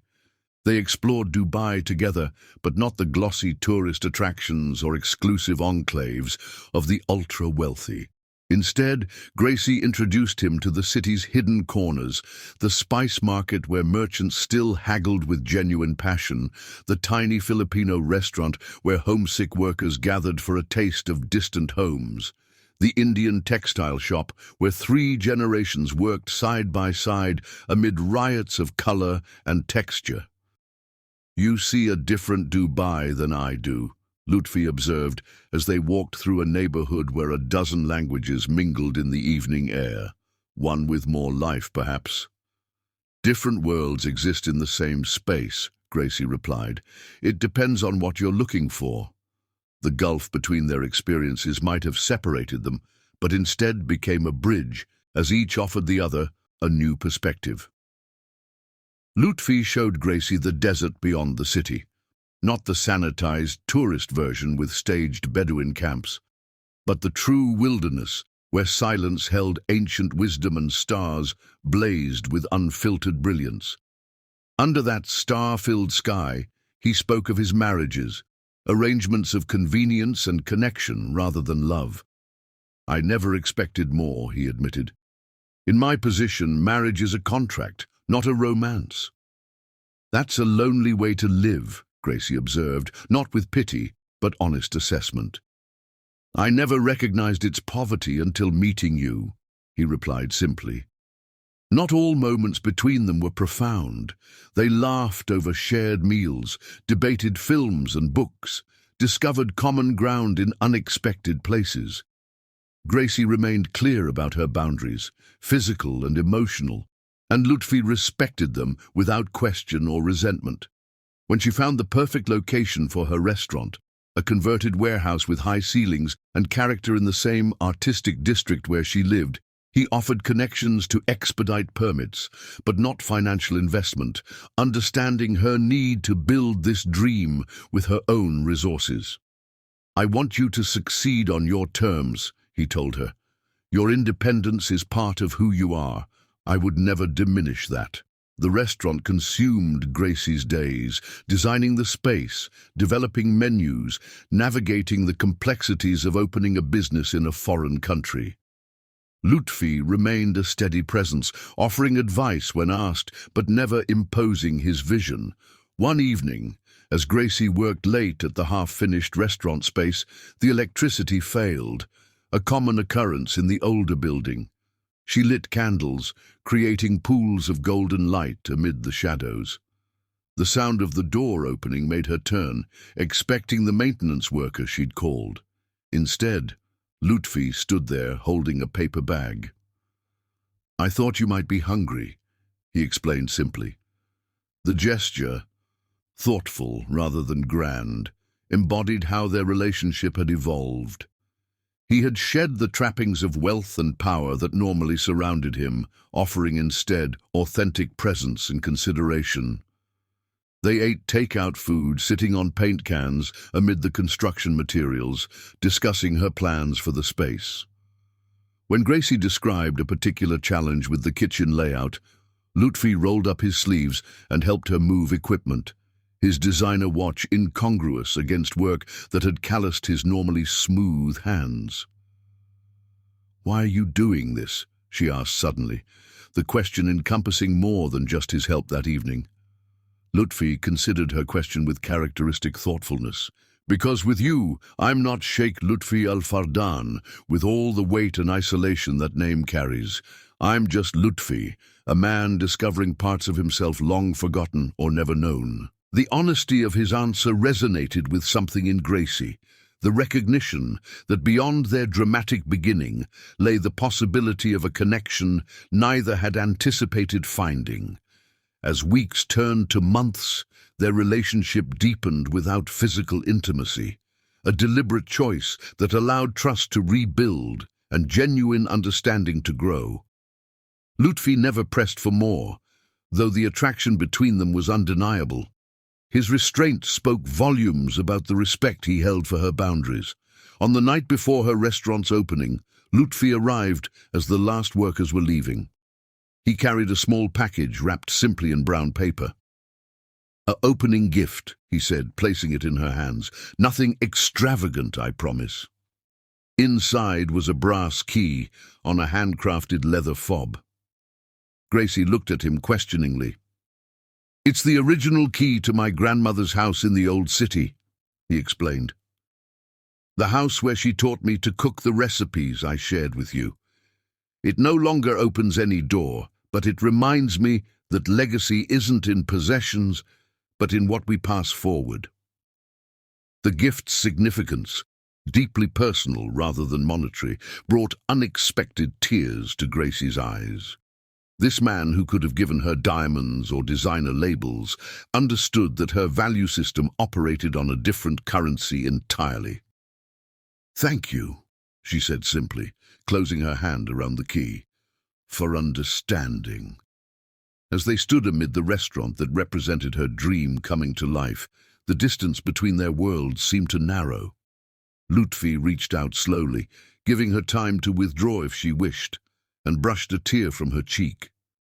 "Thank you," he replied, "for giving me the chance to understand." The touch, simple, respectful, electric with unspoken potential, marked a turning point. Not an ending or a beginning, but a moment of recognition that the careful path they had walked together had led to something precious and rare, mutual respect that had bloomed into genuine affection. As Lutfi left that evening, promising to return for the grand opening the next day, Gracie found herself standing at another crossroads. The man who had once imprisoned her had transformed through his actions. Not grand gestures of wealth or power, but consistent demonstration of respect, humility, and genuine interest in her as a person rather than a possession. The restaurant would open tomorrow, representing one dream fulfilled. But another possibility had emerged alongside it, unexpected, complex, yet increasingly difficult to deny. Gracie ran her fingers over the brass key, feeling its weight and history. Some doors closed forever, while others waited to be discovered. Chapter 8. Heart's Surrender. Gracie's Creole Kitchen opened to immediate success. The restaurant's authentic New Orleans cuisine filled a unique niche in Dubai's diverse culinary landscape. From the first night, tables were filled with a mixture of curious locals, homesick expatriates, and food enthusiasts drawn by word-of-mouth praise. Lutfi attended the opening, but stayed in the background, understanding instinctively that this triumph belonged to Gracie alone. He watched with undisguised admiration as she moved through the space, greeting guests, directing staff, occasionally stepping into the kitchen to ensure her grandmother's recipes were executed to perfection. In her element, she radiated a confidence that transcended beauty, a mastery that commanded respect without demanding it. Only after the last guest departed and staff began cleanup did Lutfi approach. "Congratulations," he said simply. "You've created something extraordinary." Gracie's smile, tired but triumphant, transformed her face. "It feels surreal, like I might wake up tomorrow back in the mansion folding linens." "This is no dream," Lutfi assured her. "This is what happens when vision meets unbreakable spirit." The weeks following the opening were a whirlwind for Gracie. The restaurant required every ounce of her energy and attention, leaving little time for personal matters. Lutfi respected this new phase, reducing his visits but sending occasional messages of support. When he did come for meals, he arrived without entourage, waited for tables like other patrons, and treated her staff with genuine respect. His restraint, allowing her this time to establish her independence completely, only deepened Gracie's growing feelings. The man she was coming to know bore little resemblance to the wealthy sheikh who had first employed her.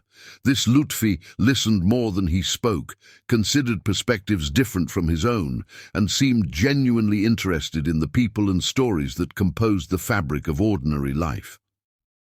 1 month after opening, Gracie received unexpected visitors, her sister Maya and Officer Malik Ibrahim arriving together with news that would alter her carefully constructed new life. "The wives have been found," Officer Malik explained, as they sat in Gracie's closed restaurant, "captured in Bali while attempting another financial fraud. They've implicated each other," Maya added, her law school training evident in her precise summary, each claiming the other masterminded both the diamond theft attempt and your framing. Their inconsistent stories have completely validated your account. Gracie absorbed this information with surprising detachment. The women who had nearly destroyed her life now seemed distant, almost irrelevant to the person she had become. "Will they be extradited to Dubai?" she asked. "Yes," Malik confirmed. "The evidence against them is overwhelming. They face significant prison sentences." "I should feel vindicated," Gracie said quietly. "But mostly, I feel sorry for them." Maya took her sister's hand. "That's because you've moved beyond it. You've built something beautiful from the wreckage they created." The revelation sparked something in Gracie, recognition that the trauma had transformed rather than defined her. She had not merely survived injustice, but transcended it, creating a life of meaning and purpose from circumstances that might have broken someone with less resilience. That evening, after Maya and Malik departed, Gracie called Lutfi. "Can we meet? There's something I need to tell you." They walked along the waterfront as Gracie shared the news about his ex-wives. Lutfi listened silently, his expression revealing little. "Does their capture change anything for you?" she asked when she finished. Lutfi considered the question carefully. "It brings closure to a chapter I'd rather forget, but no, it changes nothing essential." He turned to face her fully. "My life divides not at their betrayal, but at meeting you." The simplicity and honesty of his statement struck Gracie deeply. In that moment, the last walls of her resistance began to crumble. This man had earned her trust through consistent action, patient understanding, and genuine respect for who she was, not what she represented or how she might serve his needs. "I want to show you something," she said suddenly. She took him to a small apartment building several blocks from her restaurant.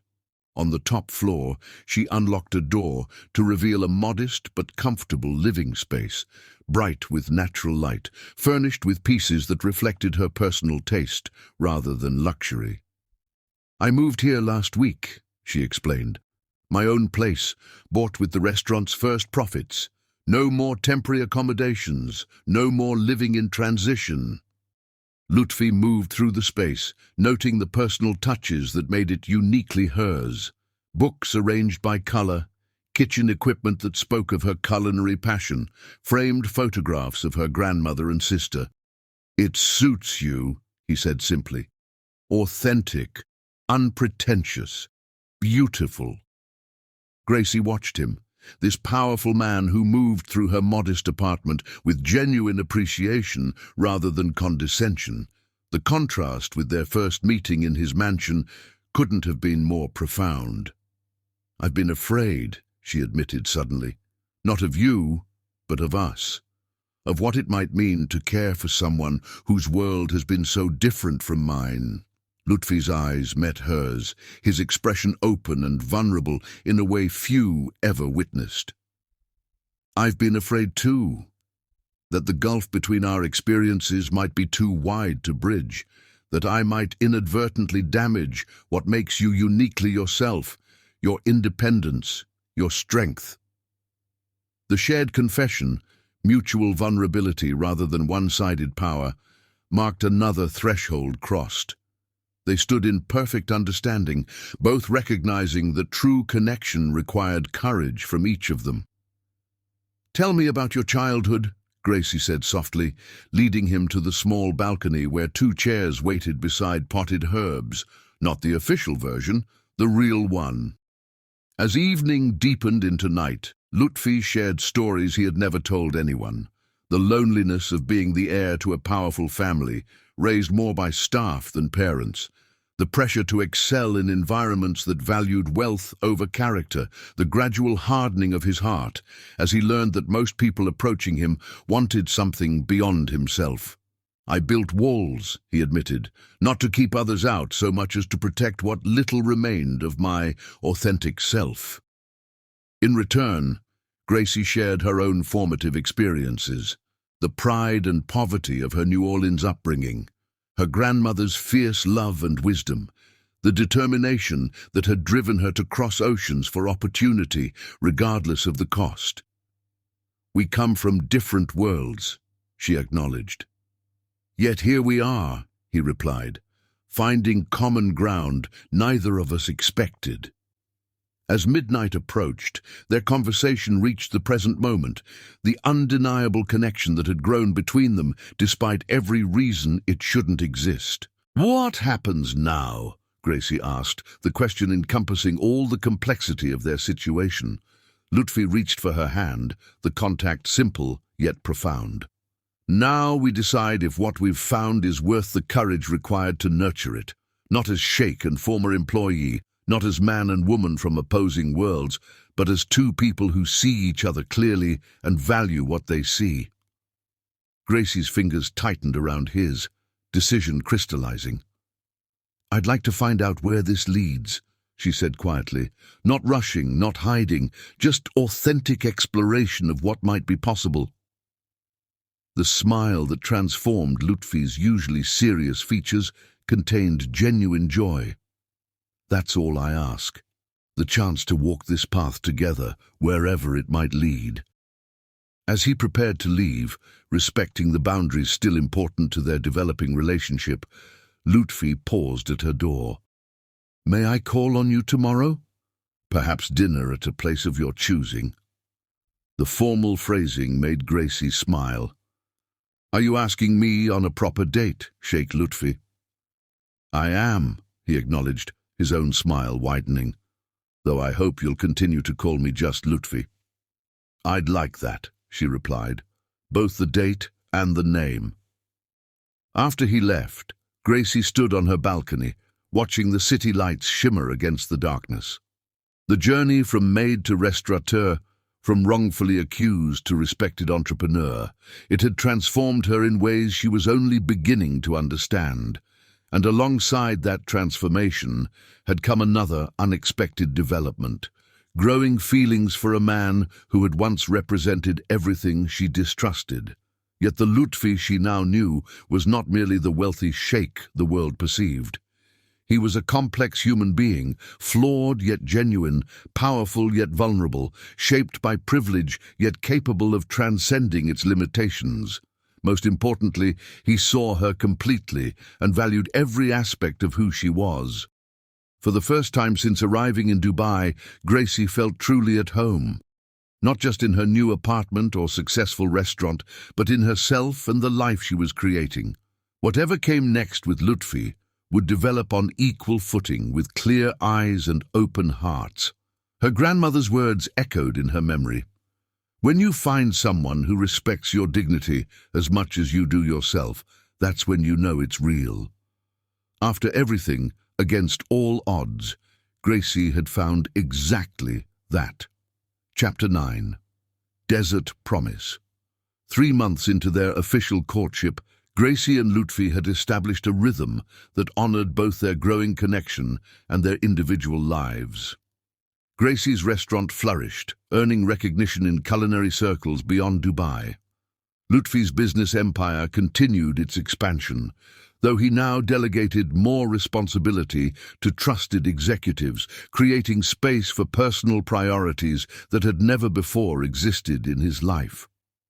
They met 3 or 4 evenings each week, sometimes for elaborate dinners at internationally acclaimed restaurants, other times for simple meals Gracie prepared in her apartment kitchen. The balance felt right, allowing their relationship to develop naturally without consuming their separate identities. Physical intimacy progressed with deliberate patience. Their first kiss, shared on Gracie's balcony after a particularly meaningful conversation about family legacies, had ignited an undeniable chemistry. Yet both recognized the value of restraint, of building a foundation that transcended physical attraction. "My previous marriages began and ended with contracts," Lutfi explained one evening as they watched the sunset from his private yacht. "The physical aspects were expected, but ultimately empty, devoid of genuine connection." Gracie appreciated his honesty. "I've always believed that true intimacy grows from trust and understanding, not the other way around." This shared philosophy guided their developing relationship, allowing deeper emotions to flourish without the complications that premature physical involvement might have introduced. On a warm Saturday in April, Lutfi arrived at Gracie's apartment with an unexpected proposal. "Pack for overnight in the desert," he suggested. "Something important has been on my mind." The mysterious invitation intrigued Gracie. She packed lightly, practical clothes, a shawl for the cool desert night, minimal toiletries. When she emerged, Lutfi waited not with his usual driver and luxury car, but with a rugged Land Rover he drove himself. "No entourage today?" she asked, sliding into the passenger seat. "Just us," he confirmed. "Some conversations require complete privacy." They drove beyond the city limits, beyond the manicured desert experiences created for tourists, into the true wilderness of rolling dunes and ancient silence. Lutfi navigated with the confidence of someone returning to a familiar sanctuary rather than conquering unfamiliar territory.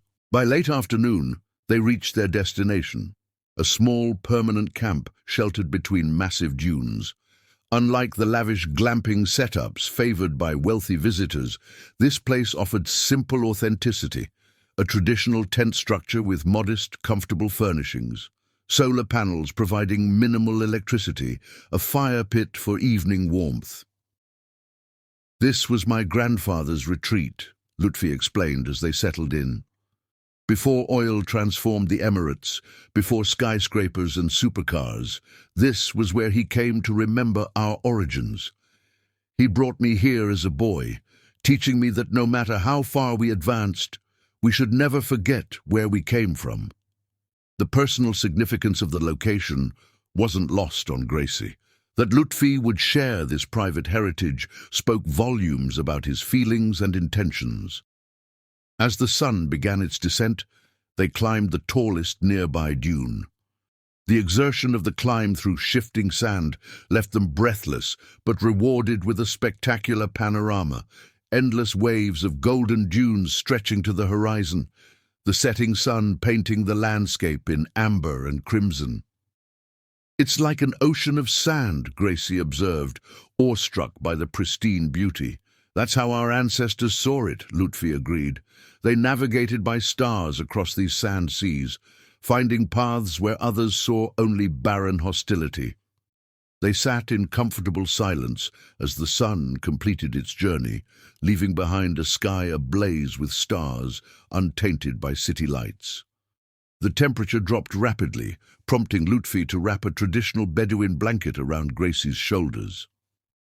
"I brought you here for a reason," he said finally, his voice quiet yet resonant in the perfect desert silence. Gracie turned to face him, sensing the importance of the moment. "I'm listening. In my culture, in my position, relationships have traditionally been strategic alliances, marriages arranged for mutual benefit, connections forged through family networks, partnerships built on shared interests." Lutfi's eyes met hers, vulnerability and certainty coexisting in his expression. "What I feel for you exists outside that framework entirely." The simple declaration contained profound meaning, acknowledgement that their connection transcended conventional categories and expectations. "When we met, I saw you as staff, part of the household machinery that maintained my lifestyle," he continued with unflinching honesty. "When you were accused, I failed to see beyond evidence to the truth of your character. Both were profound mistakes born of privilege and assumption." "We've moved beyond that," Gracie assured him, touched by his continued willingness to acknowledge past errors. "We have," he agreed, "and that journey has transformed me more than you may realize. Through you, I've discovered parts of myself long buried beneath expectation and position. Capacity for genuine connection, for seeing beyond surface to substance, for finding joy in simplicity." From his pocket, Lutfi withdrew a small wooden box, hand-carved with intricate geometric patterns, weathered with age. "This belonged to my grandmother," he explained, opening it to reveal not a ring, as Gracie had half expected, but a simple pendant of hammered silver with a single perfect pearl. In our tradition, pearls represented the soul's journey, difficult extraction leading to perfect beauty. The pendant's understated elegance spoke to Gracie more profoundly than any diamond could have. It represented heritage rather than wealth, meaning rather than ostentation. "It's beautiful," she said sincerely. "Like our traditions, I offer it with new meaning," Lutfi explained, "not as possession or decoration, but as symbol of what I wish to ask you." He took her hands in his, the gesture intimate yet respectful. "Gracie Abrams, I have come to love you." not for what you represent or how you complement my life, but for who you are in your essence, your strength, your dignity, your authentic spirit. Would you consider building a future with me as equal partners in whatever that future might hold? The proposal, for that's what it was, despite its unconventional phrasing, hung in the desert air between them. Gracie felt its weight and significance, appreciating that Lutfi had framed it as partnership rather than acquisition, as possibility rather than certainty. "Before I answer," she said carefully, "I need you to understand something important. If we move forward together, it must be as equals despite our different backgrounds. I won't surrender my independence or identity, even for love." "I would expect nothing less," Lutfi replied without hesitation. "Your independence is intrinsic to who you are. To diminish it would be to diminish exactly what I most admire." "And our different worlds," she pressed. "Your position comes with expectations, traditions, judgments. I would never fit the role others might expect from your partner." A smile touched Lutfi's lips. Perhaps it's time those expectations evolved. Dubai itself is a blend of tradition and innovation. Why should our relationship be any different? His understanding, genuine rather than placating, resolved Gracie's final hesitation. The journey from employer and employee to equals had been unlikely, unprecedented, yet undeniably real. Their connection, forged through extraordinary circumstances and strengthened through deliberate understanding, offered something neither had expected to find. "Yes," she said simply, "I would like to build that future with you." Lutfi's expression transformed with joy as he carefully placed the pearl pendant around her neck. Its weight against her skin felt right, significant without being burdensome, meaningful without being ostentatious. "There's one more thing," he said, unexpected seriousness returning to his tone. "A promise I need to make, here under these stars that have witnessed countless vows over generations." "What promise?" Gracie asked. "I swear to you, Gracie Abrams, that I will never touch you before our wedding night," Lutfi declared, the formal phrasing carrying echoes of ancient tradition. "Not from outdated notions of purity, but as demonstration that my commitment transcends physical desire. What we're building deserves that respect." The vow, unexpected yet perfectly aligned with their measured approach, moved Gracie deeply. In a world where immediate gratification governed most relationships, Lutfi's willingness to honor their connection through deliberate restraint spoke volumes about his character and intentions. "I accept your promise," she replied softly, "and offer one in return, to approach our future with open eyes and honest hearts, hiding nothing, assuming nothing, building something neither of us might have imagined separately." Under the vast desert sky, their promises intertwined like the intricate patterns of Arab calligraphy, distinct yet harmonious, individual yet unified. No witnesses observed their exchange but the ancient stars and timeless dunes, yet the moment carried more authentic weight than any elaborate ceremony could have provided. As they made their way back to the camp, hand in hand through cooling sand, Gracie felt a profound sense of rightness. The path that had brought her here, from New Orleans to Dubai, from maid to restaurateur, from wrongfully accused to freely choosing, had been neither straight nor easy. Yet each difficult step had led precisely to this moment of authentic connection. Beside the campfire that night, they spoke not of wedding plans or practical arrangements, but of the values that would guide their shared future: respect for each other's independence, honesty even when difficult, commitment to growth, both individual and mutual. The specifics could wait. The foundation could not. When they finally retired to separate sleeping areas within the tent, honoring Lutfi's promise, Gracie touched the pearl pendant at her throat. Like the gem itself, their relationship had emerged from pressure and difficulty, reaching a beauty neither could have anticipated when their paths first crossed. Under the blanket of desert stars, two people from worlds apart had found common ground in mutual respect and genuine affection. Their promise, spoken without witnesses yet more binding than any legal contract, marked not an ending but a beginning, a journey they would navigate together, finding their way across the shifting sands of life with the stars of shared values as their guide. Chapter 10. Royal Union news of Sheikh Lutfi Al Fardan's engagement to Gracie Abrams, American entrepreneur, former household employee, and briefly wrongfully accused criminal, spread through Dubai's elite circles like wildfire. Reactions ranged from scandalized whispers to genuine congratulations, with every variation between. "Let them talk," Lutfi said when Gracie expressed concern about the gossip. "Their opinions matter far less than our truth." The wedding planning revealed fundamental differences in their perspectives, differences they navigated with open communication and mutual respect. Lutfi's position demanded certain ceremonial elements. Generations of tradition and business relationships required acknowledgement. Yet Gracie was determined their union would reflect authentic values rather than mere spectacle. 7 days of celebration is traditional for a family of my standing, Lutfi explained during their initial planning discussion. 7 days seems excessive, Gracie countered gently.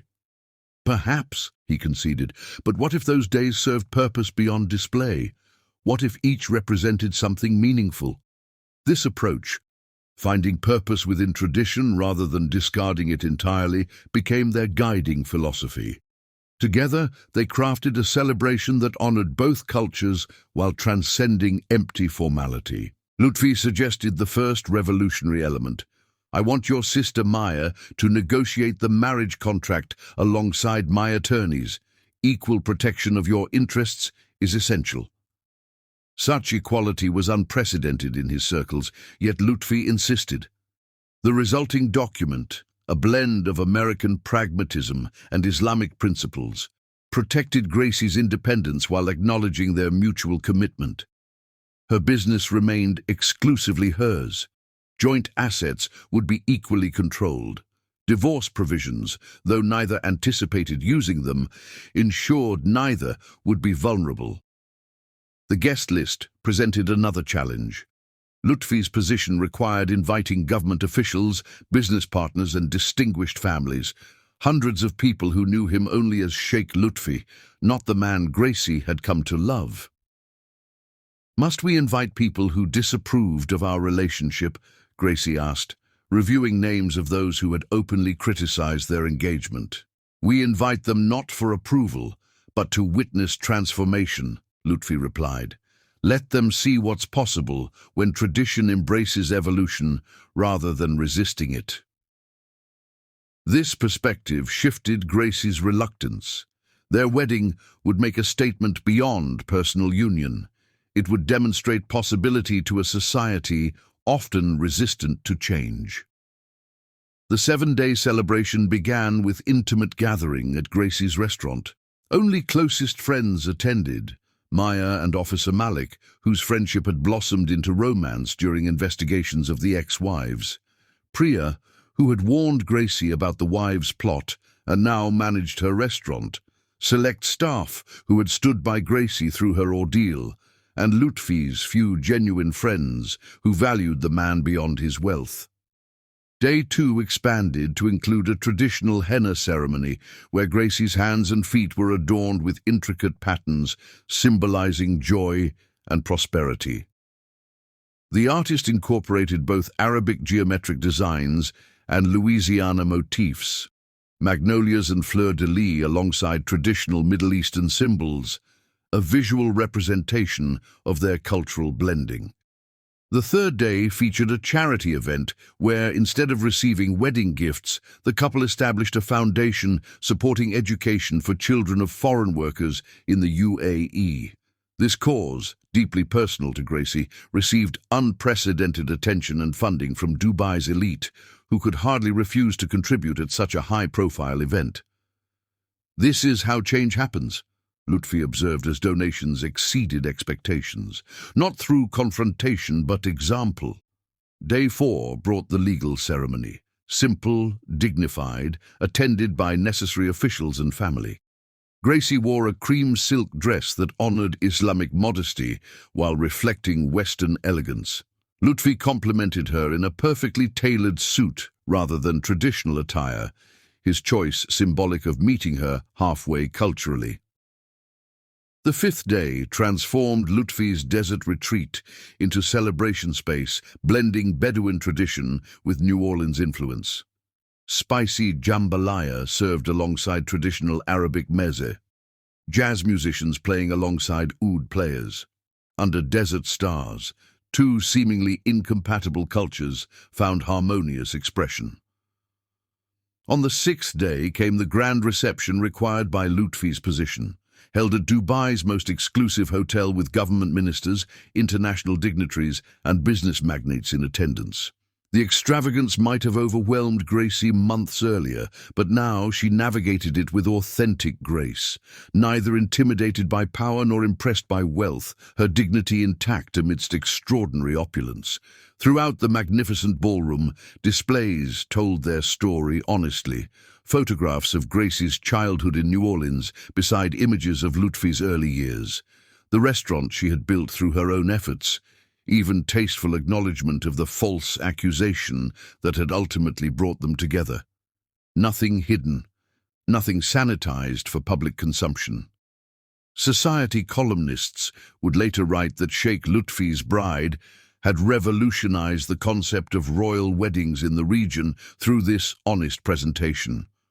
Rather than manufacturing perfect narrative, they had embraced their complex journey, transforming potential scandal into powerful testimony to truth and resilience. The 7th and final day belonged to them alone. After a week of increasingly public celebration, they retreated to a private island accessible only by helicopter. Here, surrounded by pristine beaches and swaying palms, they found space to absorb the magnitude of their commitment. "Are you overwhelmed?" Lutfi asked as they walked along the shore, waves gently lapping at their feet. "Not by us," Gracie replied thoughtfully. "By the attention sometimes. By the scrutiny and expectations, but never by you or what we're building together." He squeezed her hand gently. "That's all that matters. The rest is just noise." As sunset painted the sky in brilliant hues, they sat on the beach, reflecting on their extraordinary journey, from employer and employee to wrongful accusation and imprisonment, from cautious rebuilding of trust to genuine love that had transcended every logical expectation. "If someone had described this future to me when I first arrived in Dubai, I would have thought them mad," Gracie mused, her head resting against Lutfi's shoulder. "The best journeys are those we cannot predict," he replied, watching the horizon where sea met sky in perfect harmony. "Tomorrow begins our greatest journey yet." Their first night as husband and wife awaited, the culmination of patient courtship and honored promise. As stars emerged above them, they walked hand in hand toward their private villa, carrying the weight of tradition and the lightness of genuine love in equal measure. Behind them, their footprints in the sand told the story of two paths merging into one, distinct yet unified, separate yet inseparable. "When I first arrived in Dubai, I would have thought them mad," Gracie mused, her head resting against Lutfi's shoulder. "The best journeys are those we cannot predict," he replied, watching the horizon where sea met sky in perfect harmony. "Tomorrow begins our greatest journey yet." Their first night as husband and wife awaited, the culmination of patient courtship and honored promise. As stars emerged above them, they walked hand in hand toward their private villa, carrying the weight of tradition and the lightness of genuine love in equal measure. Behind them, their footprints in the sand told the story of two paths merging into one, distinct yet unified, separate yet inseparable. Chapter 11. Passion's Embrace. The private villa nestled against pristine shoreline gleamed with subtle luxury, a perfect balance of elegance and intimacy. Inside, candlelight cast golden shadows across polished floors, while the gentle soundtrack of waves provided nature's perfect lullaby. Jasmine and rose petals scented the air, their fragrance neither overwhelming nor artificial. Gracie stood on the terrace, watching moonlight shimmer across gentle waters, the enormity of the day's culmination settling over her. 7 days of celebration, months of deepening connection, and a journey that defied every expectation had led to this moment, their first night as husband and wife. A soft footfall announced Lutfi's presence before his reflection appeared beside hers in the glass doors. He had changed from formal attire into simple linen pants and a light shirt, his usual composed demeanor softened by the intimate setting. "Second thoughts?" he asked gently, noting her contemplative expression. Gracie turned, a smile illuminating her features. "Number just absorbing how far we've traveled to reach this moment."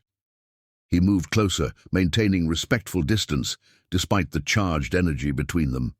"Our journey has been unconventional in every respect." "And yet perfectly right," she replied, closing the remaining space between them. Their eyes met in silent communication, months of restrained desire and deepening emotional connection crystallizing into this perfect moment of anticipation. Lutfi's promise to honor their wedding night as the beginning of physical intimacy had created a foundation of respect that made this moment all the more profound. His hand rose slowly to trace the outline of her face, the gentleness of his touch conveying reverence rather than mere desire. "You have transformed me, Gracie. The man I was when we met would be unrecognizable to the man I've become through loving you." "We've transformed each other," she corrected softly, "equal partners in growth and discovery." When their lips met, the kiss contained none of the hesitation of previous encounters, the boundaries that had guided their courtship now dissolving into mutual surrender. Gracie's arms encircled his neck as Lutfi drew her closer, their bodies finally expressing what words had only approximated. "Habibi," she whispered against his ear, the Arabic endearment she had never used before this moment. The effect of that single word on Lutfi was profound. Something shifted in his expression, surprise yielding to deepest emotion. "You've learned Arabic?" "Just the words that matter most," Gracie replied, her fingers tracing the contours of his face. "Habibi, my beloved." Lutfi gathered her hands in his, pressing gentle kisses to her palms, where henna patterns still adorned her skin. "In all my life, no one has used that word for me and meant it truly, not as deference or calculation, but as genuine feeling." The confession, simple yet revealing, illuminated the isolation that had characterized his existence before her. Despite wealth and position, genuine connection had eluded him until now. Their progression from terrace to bedroom unfolded with unhurried tenderness. The physical expression of their love carried the same thoughtful communication that had defined their relationship, each discovering and responding to the other's needs without words, finding perfect rhythm in their differences. For Gracie, the experience transcended physical pleasure. In Lutfi's touch, she found both passion and profound respect, desire tempered by genuine regard for her as equal partner rather than possession. Each caress acknowledged her strength rather than seeking to dominate it. Each kiss celebrated her essence rather than merely her beauty. For Lutfi, the experience revealed dimensions of intimacy he had never known existed. Beyond physical release lay emotional connection that transformed the act into sacred communication, bodies expressing what hearts already knew, souls recognizing their counterpart through physical form. "I never knew it could be like this," he confessed in the quiet aftermath, their bodies entwined beneath silk sheets, the ocean breeze cooling heated skin. "Like what?" Gracie asked, her head resting against his chest where his heartbeat had finally slowed to steady rhythm. "Complete," he answered simply, "as though no part of myself remains hidden or separate from you." The vulnerability in his voice, this powerful man allowing himself to be fully known, moved Gracie deeply. She understood the courage such openness required from someone raised to maintain distance and control. "That's what love means," she replied, fingers tracing patterns across his skin. "Not possession or performance, but complete acceptance. Seeing all and choosing to remain." They talked through the night between renewed expressions of physical passion, sharing dreams and fears without reservation, planning their future with equal input, discovering new dimensions of connection with each passing hour. As dawn painted the horizon in pale gold and rose, they stood together on the terrace wrapped in a single sheet, witnessing the birth of their first day as true partners in every sense. Lutfi's arms encircled Gracie from behind, his chin resting atop her head in perfect alignment. "What happens now?" she asked, watching the sun emerge from distant waters. "Everything," he replied simply. "Together, everything becomes possible." As golden light bathed them in morning's promise, they understood that physical union had merely confirmed what hearts had already recognized: two souls finding unexpected completion in each other's embrace, a love transcending cultural divides and conventional expectations. Their passion had created something new, not American, not Emirati, but a unique blending that honored both while becoming something entirely their own. In their private language of touch and whispered endearments, they had written the first chapter of a story neither could have authored alone. Chapter 12. Diamond Legacy. 1 year into their marriage, Gracie and Lutfi had created an extraordinary life together. Their night still burned with the same passion that had marked their wedding night, her whispered "Habibi" against his skin, now a ritual that set his blood aflame. Their physical connection had only deepened with time, evolving beyond initial discovery into an exquisite dance where each knew precisely how to bring the other to the heights of pleasure. On their bedroom terrace overlooking the Arabian Gulf, they often made love under the stars, the cool desert breeze caressing heated skin as they moved together in perfect rhythm. Lutfi worshipped Gracie's body with reverent hands and hungry lips, while she unlocked desires in him no other woman had ever touched. Their passionate union transcended mere physical satisfaction, becoming a sacred language spoken only between them. This evening, as sunset painted the sky in spectacular hues, Gracie placed her wineglass on the table between them with uncharacteristic hesitation. "I need to tell you something," she said, her expression mixing nervousness with barely contained joy. Lutfi set aside his work, giving her his complete attention. "What is it, Habibi?" Her hand moved instinctively to her abdomen, a gesture so simple yet instantly revealing. "We're going to have a baby." She paused, watching his expression transform. "Actually, babies. Twins." For a moment Lutfi seemed unable to speak, then he moved to kneel beside her chair, his hands joining hers protectively over her still flat stomach. "Twins," he whispered, awe replacing his usual composed demeanor. That night, their lovemaking took on new dimension, reverent celebration of the life they had created together. Lutfi's lips traced the curve of Gracie's neck, her shoulders, the swell of her breasts with heightened tenderness. His hands, usually confident and commanding, now touched her with delicate worship, as if she had become even more precious. Gracie responded with equal passion, her body arching against his, fingers tangling in his hair as she guided him where she needed him most. "You are my miracle," he whispered against her heated skin. "You and these children, my greatest treasure." Their bodies moved together with practiced perfection, the heat between them building slowly, deliberately, a crescendo of sensation that left them both trembling and breathless. In the aftermath, as they lay tangled in silk sheets, their connection felt more profound than ever before, physical pleasure elevated by the knowledge of new life growing between them. The following morning, Lutfi emerged from his study with plans for a foundation dedicated to supporting foreign workers throughout the UAE, his way of ensuring their children would grow in a world where what happened to Gracie could never happen to another innocent person. As her pregnancy progressed, their passion never dimmed. Lutfi discovered new ways to please her, adapting to her changing body with attentive care. Gracie found herself even more responsive to his touch, her senses heightened by hormonal changes, turning their intimate moments into explosively pleasurable encounters that left them both sated, yet somehow always hungry for more.